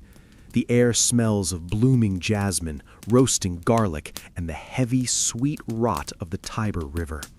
The sun is warm, warm in a way that should be comforting, but to you, it feels aggressive. It presses against your skin, trying to force its way in, but you feel sealed shut. You are walking up the steps of the tabularium, the great archive that overlooks the forum. Your sandals slap against the travertine marble. Slap, slap, slap. It is the same sound you made when you left months ago, but the feet inside the leather are different. They are scarred. They are missing toenails. They are numb in the mornings and burn in the afternoons. You walk with a slight limp, a permanent reminder of the long descent, but you do not stop. You are a machine returning to its factory. You are clutching the satchel. It is the only part of you that feels real. The leather, once stiff and new, is now cracked, stained with water, mud, and the grease of the campfire. It looks like a relic from a war zone, an ugly brown scar against the pristine white togas of the men passing you on the stairs. They look at you with mild curiosity, a dirty scribe with a wild beard and eyes that stare 1,000 miles past their faces. They do not know. They cannot know. To them, the winter was just a season where the price of olive oil went up. To you, the winter was a universe. You tighten your grip on the strap. You are carrying a graveyard in a bag. You reach the top of the stairs and enter the archive. The transition is instant. The roar of the city is cut off, replaced by the hushed, reverent silence of bureaucracy. The air is cool here, smelling of dry papyrus, cedar dust, and iron ink. It is the smell of your old life. It is the smell of safety, but it makes you nauseous. It smells too dry. It lacks the metallic tang of blood and the wet, heavy scent of snow. You walk down the long rows of shelving. You see other scribes sitting at their desks, hunched over their work. They are copying tax records. They are dipping their pens. Dip, scratch, dip, scratch. The rhythm is infuriating. It is so small. It is so petty. You want to grab them by the shoulders and shake them. You want to scream, "The ink freezes! Do you know the ink freezes?" But you walk past them, a ghost haunting his own life. You approach the desk of the censor. He is a large man, soft and pink, smelling of rosewoofer and expensive wine. He is eating grapes from a silver bowl. You stare at the grapes. They are purple and swollen with juice. You remember the hallucination in the fire. You remember the taste of the phantom grape that turned to ash in your mouth. Your stomach clenches, a hard knot of hunger that has never really left you, even though you have eaten. You stop in front of the desk. You do not bow. You do not speak. You simply swing the satchel off your shoulder. It lands on the polished wood with a heavy, dull thud. The censor looks up. He wipes a smear of juice from his lip. He looks at the bag, then at you. He frowns. "You are late," he says. His voice is nasal, annoyed. "The northern reports were due on the Ides." You stare at him. Late. The word has no meaning. Time is measured in logs of wood, in heartbeats, in the depth of the snow. The calendar is a lie. "The pass was closed," you say. Your voice is raspy, unused to the polite cadences of the capital. It sounds like stones grinding together. He sighs, picking up a stylus. "Excuses, always excuses from the frontier. Well, did you finish the count?" You reach into the satchel. You pull out the ledger, the great ledger. It looks terrible. The cover is warped from the damp. The corners are chewed, by rats or by you can't remember. There are stains on the leather that look suspiciously dark. You place it on the desk. You open it. The pages crackle. The parchment is stiff. You turn past the blank pages, past the preamble, to the data. The censor leans forward. He runs a soft, manicured finger down the column of names. "Gaius, Lucius, Publius," he mutters. Good handwriting. A bit shaky near the end, but legible." He flips the page. He stops. He is looking at the entry for the outpost. He is looking at the name of Marcus Aurelius Falco. He sees the line, the heavy black slash that cuts through the name. The ink is thick there, where you press down with all your strength. "What is this?" he asks, tapping the page. "Why is this entry voided?" "He is dead," you say. "Dead?" The censor clicks his tongue. "Pity. He owed back taxes on a farm in Etruria. Well, move him to the mortality rolls." He flips to the back of the book, to the page titled Mortui. He sees the list. It is short, but every name is written with a terrible, jagged precision. Marcus, Valerius, the guide. He counts them.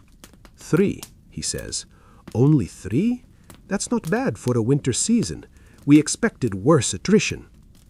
Only 3. The rage builds in your chest, hot and blinding. You want to flip the desk. You want to tell him that 3 is the entire world. 3 is the sound of Valerius laughing. 3 is the warmth of Marcus's cloak. 3 is the silence that almost ate you alive.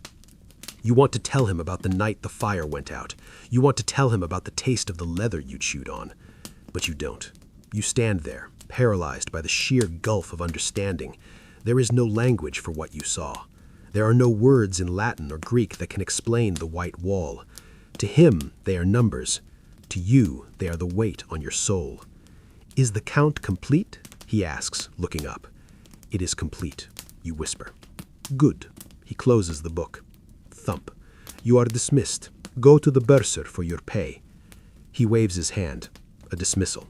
He turns back to his grapes. He has already forgotten you. He has already forgotten Marcus. The ledger will go onto a shelf. It will sit there, in the dark, gathering dust for 100 years. The screams, the frost, the madness, it is all filed away, catalogued, and ignored. The Empire does not care about the cost of the count. It only cares about the total. You turn and walk away. Your legs feel heavy. You walk back down the aisle of shelves. You pass the other scribes. You feel a strange, detaching sensation. You are leaving the room, but a part of you is staying behind. You are leaving a piece of your soul trapped between the pages of that book. You are walking out, but the ghost of who you were before the mountain is staying in the archive. You step out of the tabularium and into the blinding light of the afternoon. The sun hits the white marble of the Temple of Saturn. You flinch. For a second, it is not marble. It is snow.